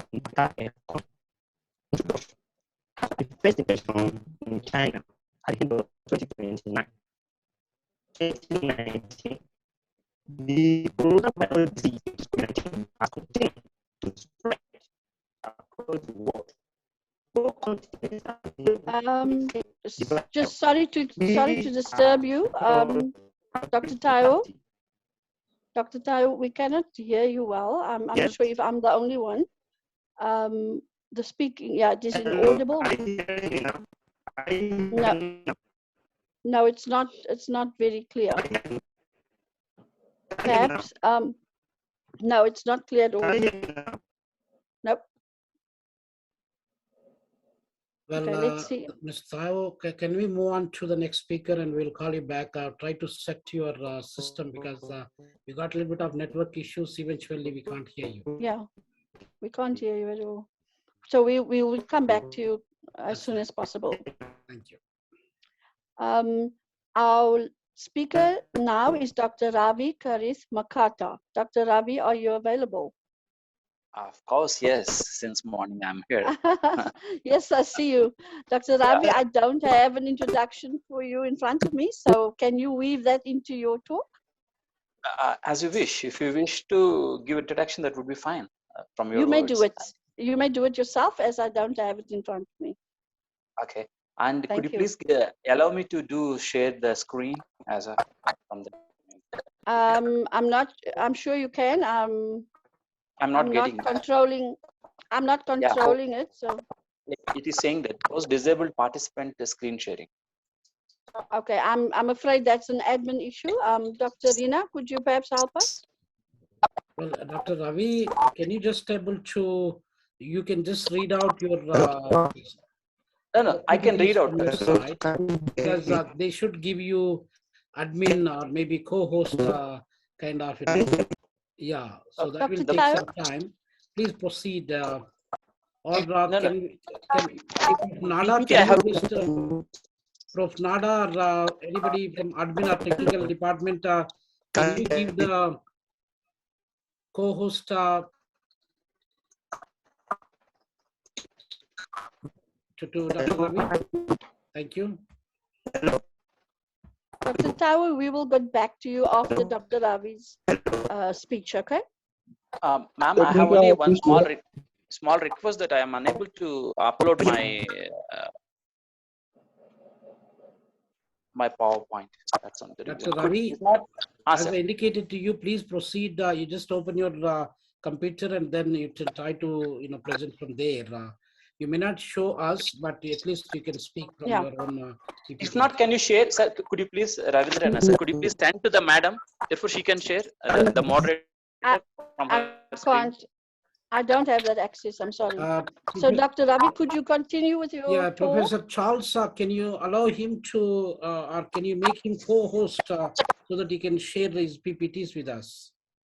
Technical office should help us. Please, technical office. How do you do the needful? Right. Yeah. So,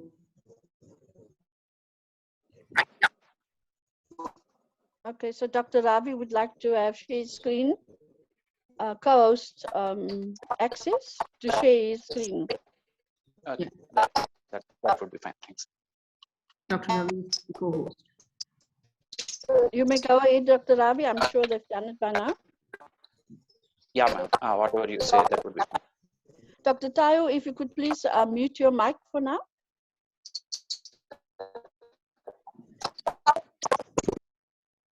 Thank you. You may proceed.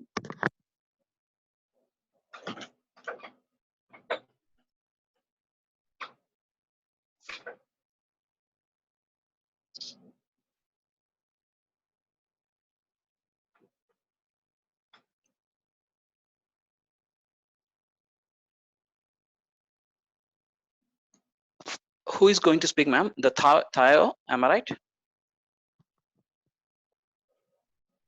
You're going to speak, Ravi. You please continue. Okay, my voice is audible, sir? Yeah. Okay, if you allow me the PPT, just I have made it nicely, therefore it would be beneficial for you like that. Okay, could you share that quickly? Yeah, I can share. I can share in even the chat box. If you wish, I can show you. The screen is not allowing me to share. Yeah, that's the reason. Okay. In the interest of time, Dr. Ravi, could you present your speech? Thank you. Yeah, sure, ma'am. Thanks. Thank you very much, ma'am. I take this opportunity to express my deepest gratitude to Professor Ravindra Rana, sir, who has initiated who has given me the opportunity, and also Professor Charles, who is the president of this forum. Therefore, my deepest gratitude to these two people specifically, and to all other land scholars and professors and intellectuals. My deep respects to each and every one. This is Dr. Ravikant Makarla. I got my PhD from Osmani University on the title Performance of Depository Participants in the State of Andhra Pradesh in the year 2009. And I moved to Maldives, Saudi Arabia, UAE, and now in Ethiopia. Therefore, I worked 5 years in 2 different continents, Asia and Africa, in which I have happened to see and meet many intellectuals and professionals, business entrepreneurs over there. And the title is considered as what I've seen UAE, their commitment, the governmental commitment in the system, that is absolutely great over there compared with other countries. Because therefore, I would like to raise some of the points in my discussion about the role of government in mitigating the challenges of the common man. This is my major concern. Leadership has more impact upon economic growth and also protecting the people, sons of the soil, I would like to say in specific. I thank the opportunity given in Abo University, and also they funded me for 2 projects. One is on crop insurance. Here it is not much implemented. Therefore, I have taken up the challenge of crop insurance in Ethiopia. I have taken creating awareness and adaptive strategies in implementing crop insurance, specifically in Oromia, Veshawa zone. And also I have another project funded by Ambo University that is upon the practices and challenges of the higher education institutions for the activities that they have taken into consideration during COVID-19 pandemic in protecting academic life, not only majorly for academic life, academic stakeholders, and also the society as a whole. Therefore, these two projects are funded by the Ambo University. Thanks for them. And in addition to that, I have done on mining activities. Here, mining cooperatives are there, mining cooperatives, but they have many challenges. I have done a community-based service upon mining activities, and also raw meat. Here, people are having the habit of eating raw meat. Therefore, there are some challenges pertaining to the public health, the hygiene, and other things. Therefore, I have done take into consideration the inspection by the government health department. What are the consequences and other things have been taken into consideration so far. Therefore, with this brief introduction about my candidature, and my qualification to teach, to give a briefing about it. Just I would like to start my presentation, today's presentation on, I'm representing, since I'm in Ethiopia, I would like to represent Ethiopia to the podium, to the forum, intellectual forum. Intellectual forum. Therefore, I take this opportunity to introduce. My title is Impact of Global Pandemic on Ethiopian Economy. This is my title has been considered here. And as time allocated, 15 minutes only I have planned for, 15 to 20 minutes to the maximum. 15 minutes for the presentation and 25 minutes for the discussion. As other people, the intellectual keynote speakers has pointed out when it has started and other things. Ravindranath has started with 430 BC, saying about the pandemic history crisis started in 430 BC. Therefore, here that is a major health crisis. The financial crisis is different from that of the health crisis. And it is the reason is what health and life is more important than economical viability or sustainability or keeping pace, the same pace of the economic growth. In this regard, I would like to start up with the history, just a word. The severity of this pandemic is that within 3 months of the initiation of the declaration of this COVID-19, 114 countries have been affected by this pandemic. As per the source is what history.com it is. And in Ethiopia, on 13th March 2021, the first coronavirus was victim was identified, who is a Japanese person. Then immediately the government has taken initiatives how to control and other things. In Ethiopia, so far, I can say the pandemic impact is not much compared with economic impact. Pandemic as a health impact is very, very low here. Thanks God. The total death toll is only 6,727 on yesterday's statistics, 27th November, as per the global worldometer. And government has taken initiatives seriously, and they have done more number of COVID testings and other things, and therefore that is being taken into account. But vaccination, the pace of vaccination is very low.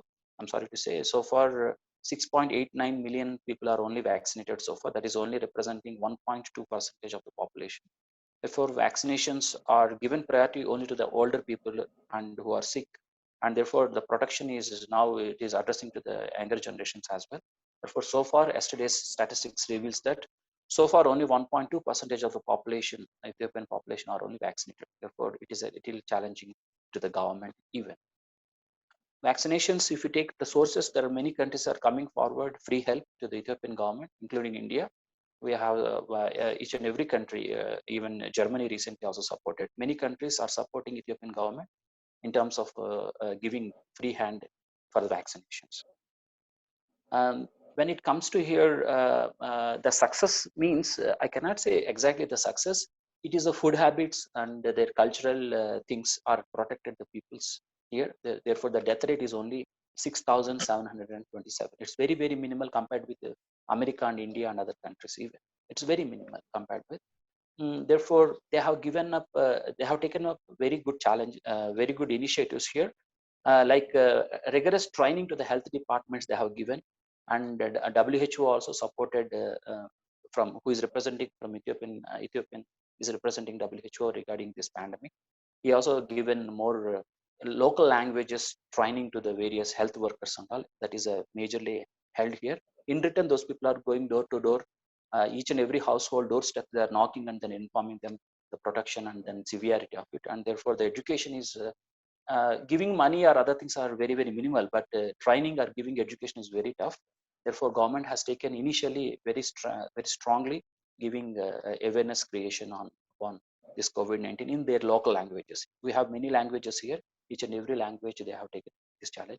And also regional governments have come forward seeking support from all other international agencies and all. Thanks to the international non-governmental organizations, they have supported this pandemic not to mitigate to the highest levels. Then coming to the title, then what are the sectors of Ethiopian economy is been affected here? Some of the points I would like to take into consideration here. It's also similar to all other countries, including Africa, including Asia. It's no way it is different from other sectors. Similarities are more than the dissimilarities we can consider here. The first point we can see is that government deficit, budget deficits are very, very common all over the world.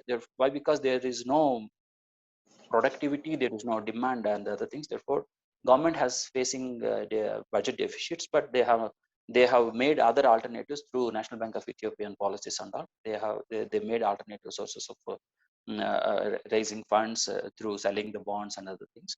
And there is another challenge is about input supply. Each and every production unit is based upon some of the other inputs, local or international. Logistics are very much severely affected. Logistics, why? Because we do not have a port here. Ethiopia do not have a port. We are totally depending upon neighboring countries like Djibouti majorly, and Sudan and other countries partially. Therefore, when the international movement restrictions are happened here, the logistics have made very big challenge here. Therefore, because of that, the production, though there is a huge amount of demand, the production could not able to meet the expectations of the community. Therefore, the production is low and there is a demand that led to the price rise. Therefore, the common man has suffered some extent or the other. Sometimes they do not even have the required things. And also the restriction of the travel restrictions one place to another, and therefore technology and experts from other countries movements are a little bit challenged. And also there is no production. It has raised layoffs to some of the employment opportunities, so-called mainly on daily laborers. Daily laborers are very much severely affected due to COVID-19 than regular laborers. Why? Because there is no documental evidence, their origin and from where they are migrating and other things are not been considered. Therefore, they come on the streets and looking for a very small jobs even. Therefore, I have witnessed that even daily laborers' lifestyle and economic conditions are very big challenge for driven by the COVID-19. It is not health condition; it is their survival. It is not health is the problem, but their economical viability is the biggest challenge for the daily laborers. When it comes to health insurance, in Ethiopia, they have health insurance policies are there, but sorry to say, it's only less than 1% of the population they are covered with health insurance. Even though the people are having health insurance, but the COVID-19 impact is not being considered as a coverage of the health insurance policy. Why? Because they have their own norms and other things. Health insurance policy, those who are availing health insurance policy, but their preconditions are only accident or industrial issues. Those are only covered, but not pandemic is not technically covered. Therefore, people, 1% of the people they do have, but they are unable to utilize the health insurance benefits if they got affected. And it is a new thing here, even for a sample testing and other things. It's very, very costly here. Government beds are not available, and medical facility as per the population ratio is also very low. Therefore, people have faced a huge challenge regarding the threat of life. They see the threat of life, and then people are going more panic. The people who do not have health insurance or haves and have-nots both are face the same challenge of high medical charges, high medical cost. And when it comes to international trade, since our country, even we have virgin lands in this country, we are unable to produce even agriculture demands of the country. Therefore, we are depending upon even America and other European countries for food subsidy and World Food Program and all. Even those ships has to come. Even the ships are boarded in the Djibouti. There is a huge queue to be for unloading and then giving clearance and other things.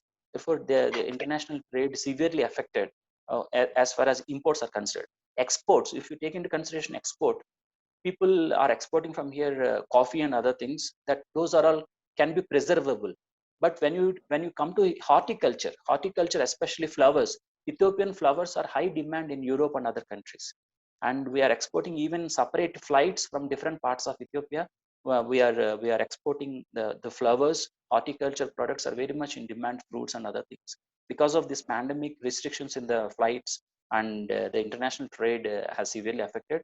and also there are no tourism in not only in Ethiopia, other countries. Therefore, these decoration, flowers, and culturally activities and those segments are severely affected. One in these difficult situations, one positive thing I could like to say next segment is about oil prices. I have observed since I served in Saudi Arabia, I always keen upon the crude oil prices, how it is rising in India and other countries, versus west with Saudi Arabia. I have seen the crude oil prices are touched the bottoms. It is a positive aspect to the customer point of view.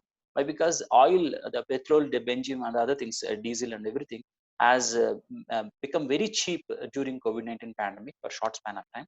Maybe for 6 months and other things, it's very very low, touch the bottoms, even international markets and all. Why? Because people are not going out. Even common men, they are not taking their vehicles out, their car or two wheeler or something like, they are not taking it out. Even transportation completely lockdown and other things. Therefore, demand has come down, but the supply has not stopped because of the international relationship between Iran and Saudi Arabia. Both are heavily producing.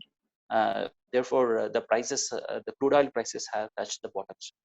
And global investment, when it comes, next point is about flow of global investment. Actually, every country restricting indirect guidelines to the people who not to invest in any other country, where there is an immense need to invest in their own country, including America. They are not investing in any other country. They themselves are in challenge, including India. They themselves are in challenge. Therefore, the flow of funds, global investment has come down for a period of a year. Now it has, thanks God, it has been revived further, and people are looking for new norm. Business revival has started with. Therefore, investment flows are moving from one continent to other continent, one country to another.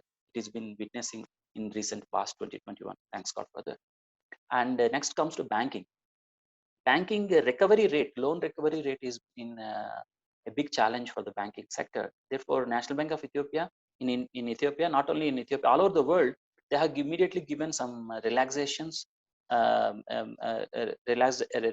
relaxations for loan repayment and other things. Therefore, these relaxation has supported millions of people for not to repay their loans, and also interest free for some point in time. That has been taken into consideration. In these dynamics, I would like to say next point is about geopolitics. Even the coronavirus is severely challenging people all over the world. But that point in time, Bush and Donald Trump and China's the president are having a dialogue, conflict, something like that. It has created a major challenge for developing economies. Why? Because they are pointing out, you're coming to which group? You're into Chinese supporter or American supporter. Therefore, countries all over the world, the developing countries are divided.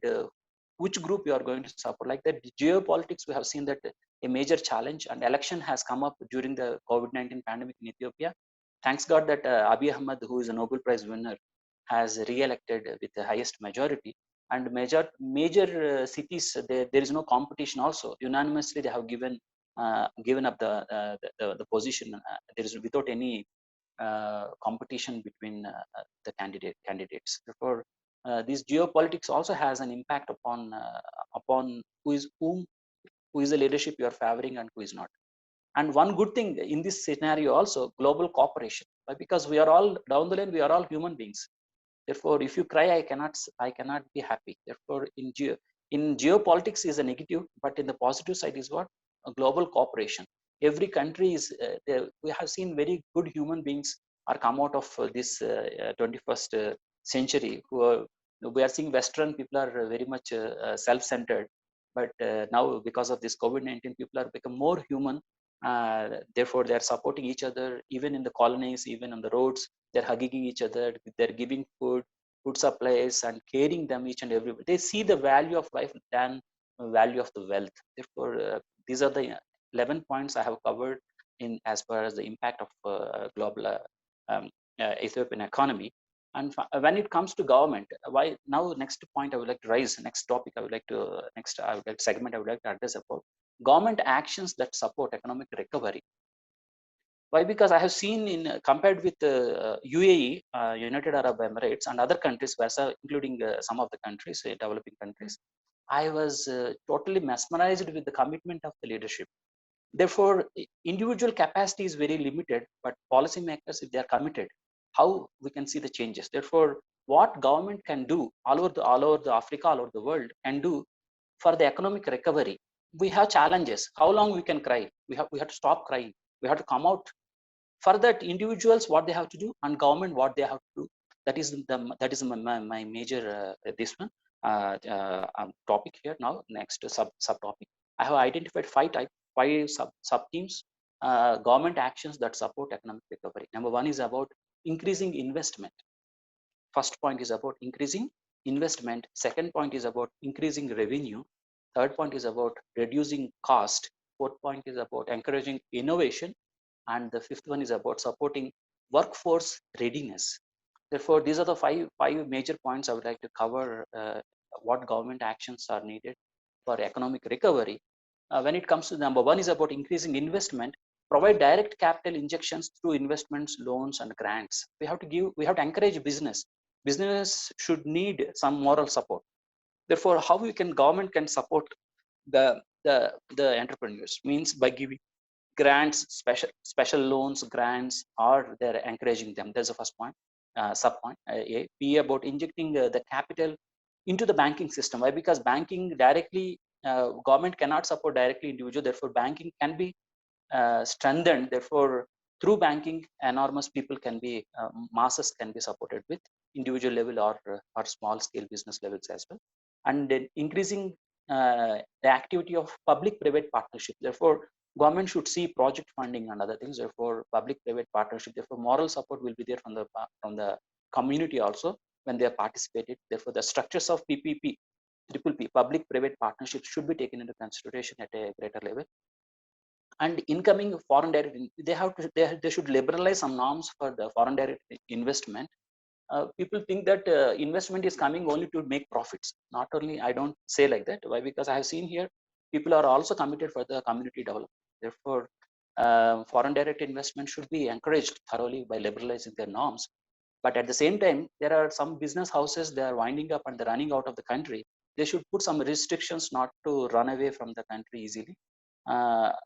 Not as a punishment or something like that, at least to stay or give some more time to settle for 1 more or 2 more years. Therefore, people will come back to the normal status. This is about increasing investment. This increasing investment have two dimensions. First dimension is about what will be the best country's immediate economic recovery. Therefore, it should be identified the potentiality of the country. Suppose Ethiopian potentiality is different than that of other countries. Why? Because Ethiopia is soil, what we can say, there are no earthquakes and other things in the history. Therefore, it is more safer zone, but it do not have a port. Therefore, it cannot deal with certain things. Therefore, every country has to think their portfolios, where they can inject more investment and get back revenue out of it. Therefore, they have to identify the portfolio of their own regions, their own specific states, like that they have to identify. Second point is about how to stimulate the economic growth. Therefore, stimulating packages can be taken into consideration. Even the private and the local institutions should be given some sort of training or moral or subsidies. Certain things are to be taken into consideration. Therefore, these are the two dimensions of the increasing investment.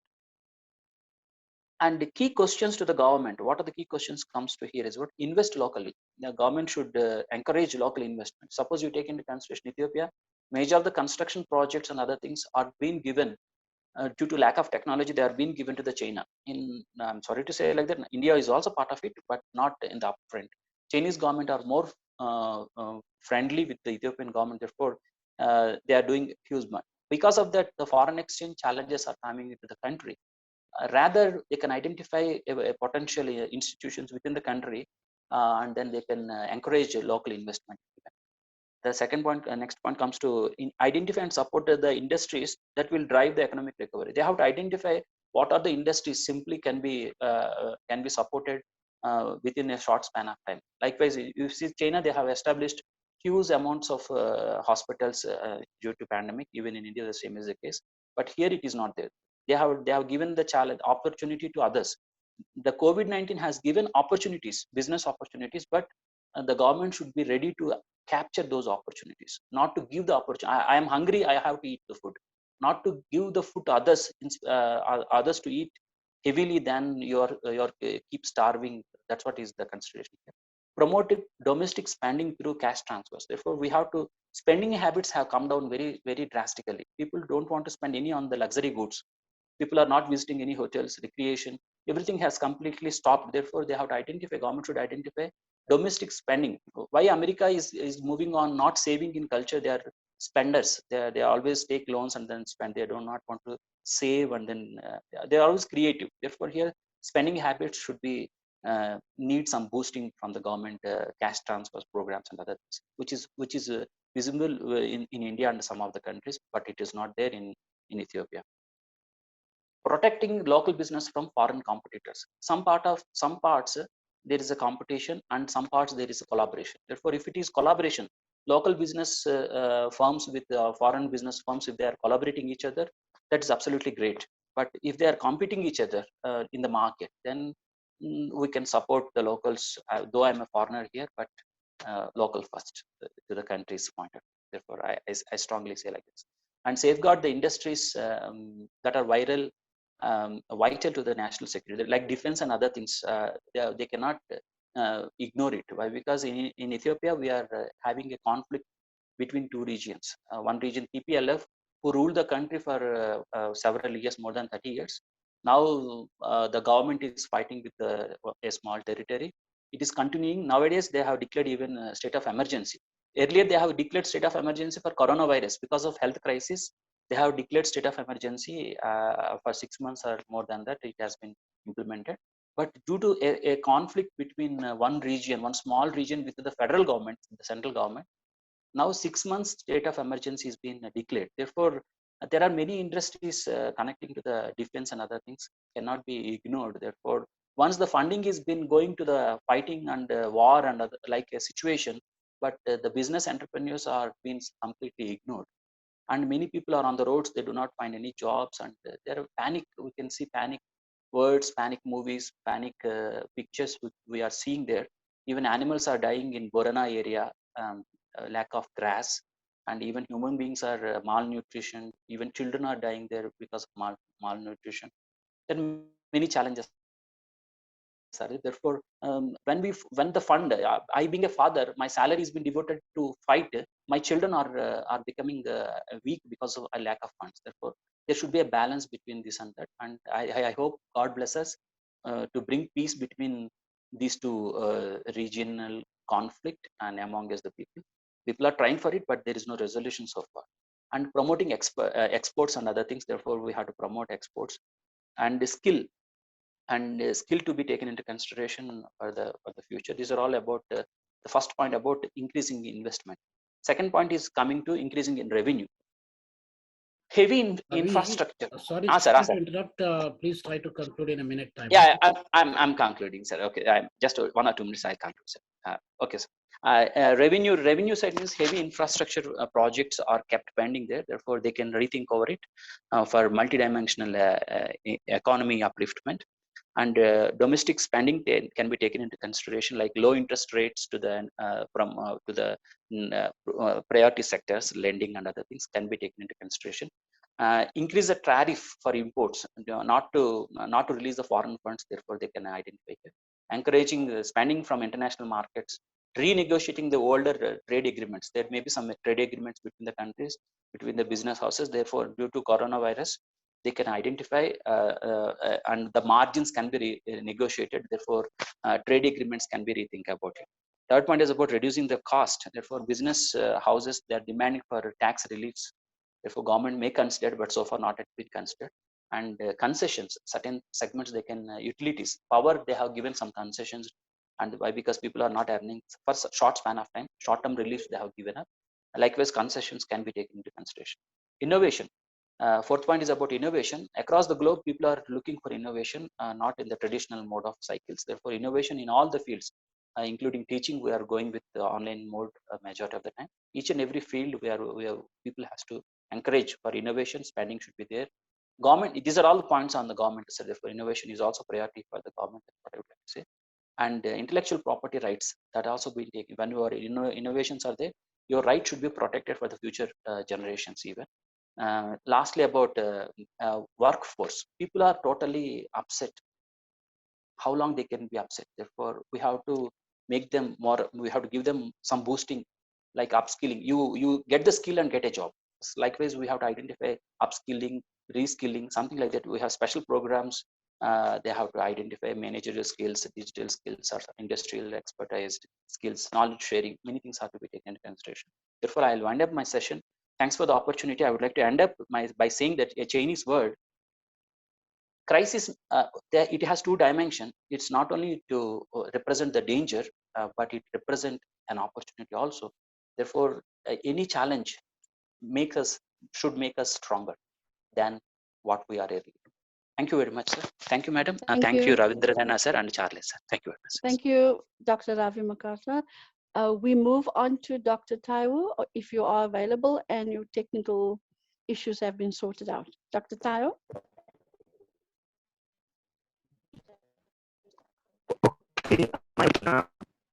I don't think it's been sorted. We cannot hear you very well. Dr. Taiwo, I don't think we're going to be able to do the presentation because we cannot hear you. May I ask Dr. Charles to help us out with what we can do? Thank you very much, a good professor. You have tried. Since the conference around, I don't know if we have other speakers pending. We did have, but they've not responded. Can you record them again? Let's see if they're around. Okay. Evans, Emmanuel Yongai, are you available? Evan Yongai? I'm not getting a response. Let me check others. Dr. Kofi Abachi, are you here? And Dr. Isaac Obeng Owusi, are you here?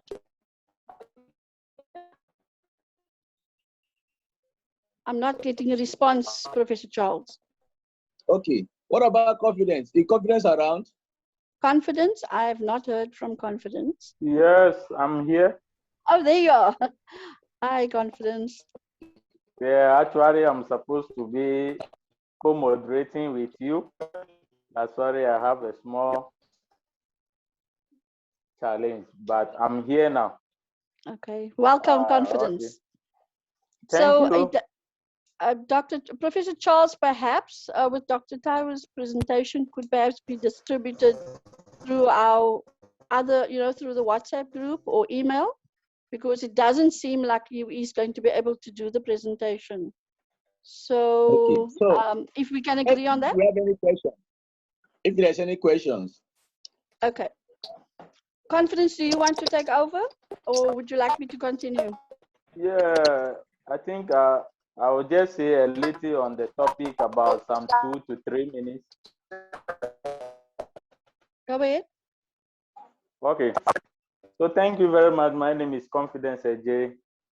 I'm currently the Deputy Country Director for Ghana IIU, with the help of my able African head, Dr. Professor Charles. He's a wonderful man. And also with the host nation, which is South Africa, we thank you for this great opportunity to bring us together to discuss the impact of global pandemic on the African economy. So earlier on, I heard doctor talking about pandemic creating an opportunity for us. Yes, when we look through what's happened here, particularly in Ghana, we were affected most during March 2020, and exactly March 26, we were put under lockdown. This was a case where most of us did not plan for this particular lockdown, and we were only given to opportunity was only given to essential providers especially those in the medical field and those who provide goods and services that are essential at that moment. Now, a lot of business sprung out as a result of the COVID, especially because the issue was first, we don't know, we don't take into consideration this hand washing, hand sanitizing, among others, using tissue, using nose masks, among others. But a lot of people have chanced on it as an advantage, venture into those businesses. Though it's a pandemic that a lot of people were suffering from it, people who did not benefit, they see it as a problem. But those who actually benefit see it as a business opportunity. So this gives rise to a situation that anything that happens to you is not just you realizing and seeing it as a problem, but you must see it as an opportunity to provide a solution to it. So with the African continent, yes, we were affected, but I can see that a lot of us learned from it. And it has actually put a lot of us in a known that yes, we could do things for ourselves. Looking at a notion where a lot of young guys or a lot of people think that they need to go out to other countries to be able to make it. Now, this is a pandemic that have given us a lesson, showing that even USA, even Spain, even China, among the top countries, are now trying to solve their own problem. So why will you now, from Africa, want to come and burden them with their own problem? So it has given us that there is a need for us to work independently. So now we are all running back to what? The African continent to actually revive our own self. I can say that the African continent is also the second largest continent, for which we have a lot of talent and we have a lot of business opportunities. Pandemic is a pandemic. It's an foreseeable occurrences. So there is just a need for us to always position ourselves to be able to revive or to be able to catch whatever will comes out of any other pandemic. The issue is that we cannot forgo it. There are others that they are natural occurrences. We don't know when it happens, but we need to put systems in place to be able to curtail, especially in the African continent. I can see that much of IIU is being held just because of COVID. The reason being, first, a lot of people traditionally go to school in the space of going to classroom, meeting a teacher, having interaction with the teacher. But now there is a new normal coming on board, showing that there is a need that we can stay wherever we are in our corner, just connected with the help of internet to reach out to people in a form of education. So I can say in conclusion that the pandemic was a very good opportunity for us to re-identify ourselves, redefine ourselves, and rethink about what we do for the growth of the African continent. And in all, we shall praise one another and sit back and say, yes, we have done it, and we can do it once more. Thank you very much for the opportunity. Thank you very much, Confidence. I do not get an indication that there are any other speakers, and we will invite Dr. Taiwo to send his presentation so that we can distribute it in some other way. So it's time to conclude this wonderful event, and indeed, we've witnessed some really great ideas. And in fact, I heard a clarion call to Africa to step up and not rely so much on the external world, although we do need to work collaboratively across the world. We must work together in Africa and get things done. Use the chaos and the crisis to be prepared so that we can survive now, but we can still thrive tomorrow. I think that's what Confidence was also telling us. And this conference on the impact of global pandemic on African economies in my opinion, has come at the right time. So finally, I'd like to invite Professor Chaplain General Charles, the Continent Head Africa IIU, to take the stage for the closing remarks. Thank you, Professor.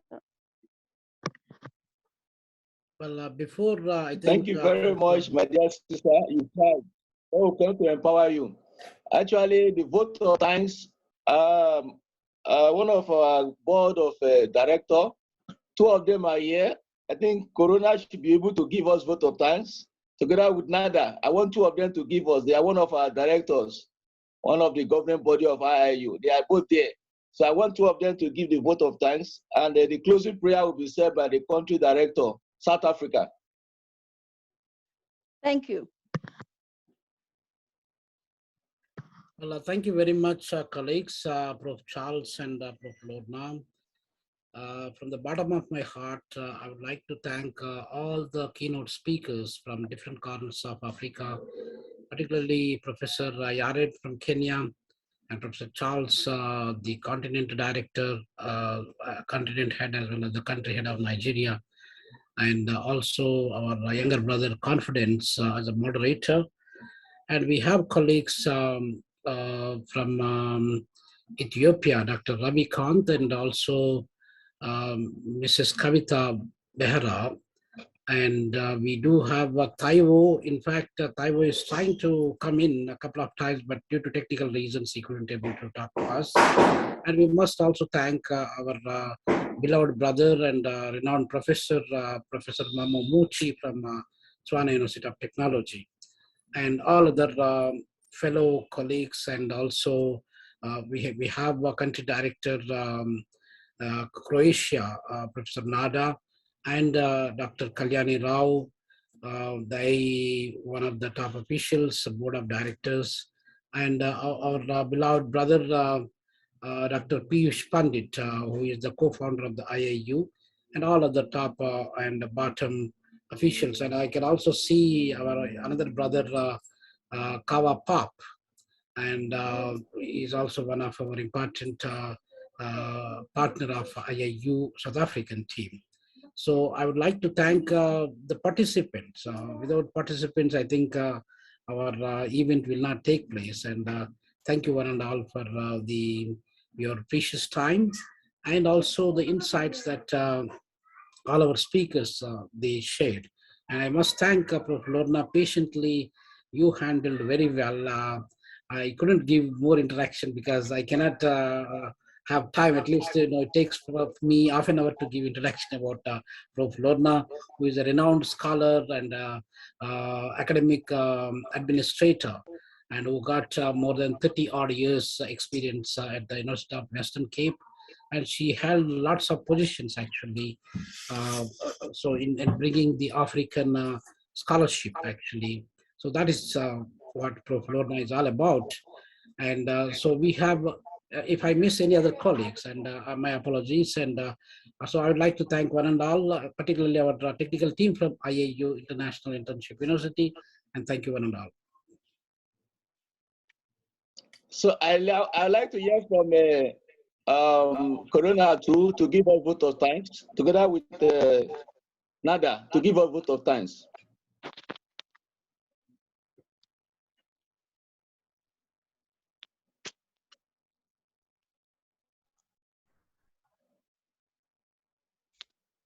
Professor Nada, are you not there? Yes, Professor- yes, Professor I'm here, Rena, Can you give a vote I'm of thanks? here, We want to hear I from you, didn't. one of the IIU governor body. Okay, no problem. So thank you, respected Professor Dr. Charles General Laboria, for this great event on the topic impact of global pandemic of the African economy. First, I want to thanks to our trustee, Mrs. Roshni Lal, to our co-founders, Mr. Steven, Dr. Satnam, Mona Enja, to the whole executive board members of IIU, Dr. Kalyani Rao, Ms. Corina Surjaya, Mr. Prakash, Nada Ratkoch, myself, all the President Council of IIU, Dr. Pratibha Mishra, Dr. Satnam, Dr. Prachi, The board directors of IIU, Dr. Snikta, Dr. Alice, and our Dr. Prachi, amazing professor, country director also of India. And I must tell that she make many these days on the big convocation, like the whole team of IIU India. Then, respected Mr. Piyush, special heartest thanks. Thanks for his trust to all IIU members. Thank you for giving the opportunity to Great Africa team to make this event. Also, big thanks to the great speakers, Professor Ravi, Confidence. I met many new professors, to all great Africa professors. I hope that you will achieve all the goals and help Africa and help the people in Africa. And I hope that the voice of Africa will be heard all over the globe. So I hope you all enjoyed today here on this conference. Sorry that many more members will not be here. Today is Saturday, and I think that most people don't work today and are free. Till then, stay safe, healthy, and let's join our our hands together to the better citizens, to the better global citizens, and to the opportunities to everybody to grow. Let's grow and continue learning together. Thank you. Thank you very much. Thank you, Nada Ratkovic, IIU board member and country director of Croatia. Thank you, Professor Charles, and thank you, great IIU Africa team. Thank you. Thank you very much. A closing prayer from Confidence.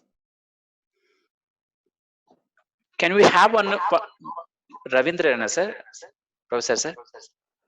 Can we have, if they start the video, we can have the participants. There are 40 participants. We can have one screenshot. Yeah, we can. Maybe anybody can organize a group photo for IIU Africa. Please announce, sir. You please announce, sir. Prof. Nada or Dr. Kalyani or Good evening, everyone. This is Dr. We all put up So everybody videos should be on and camera, please try to take a video. Thank you. I repeat, good evening, everyone. This is Dr. Prachi Gaur from India. To start your cameras for the group smiley photograph. Dr. Ravikant. And cheese. I'm there, but you have to take and share it. Yeah.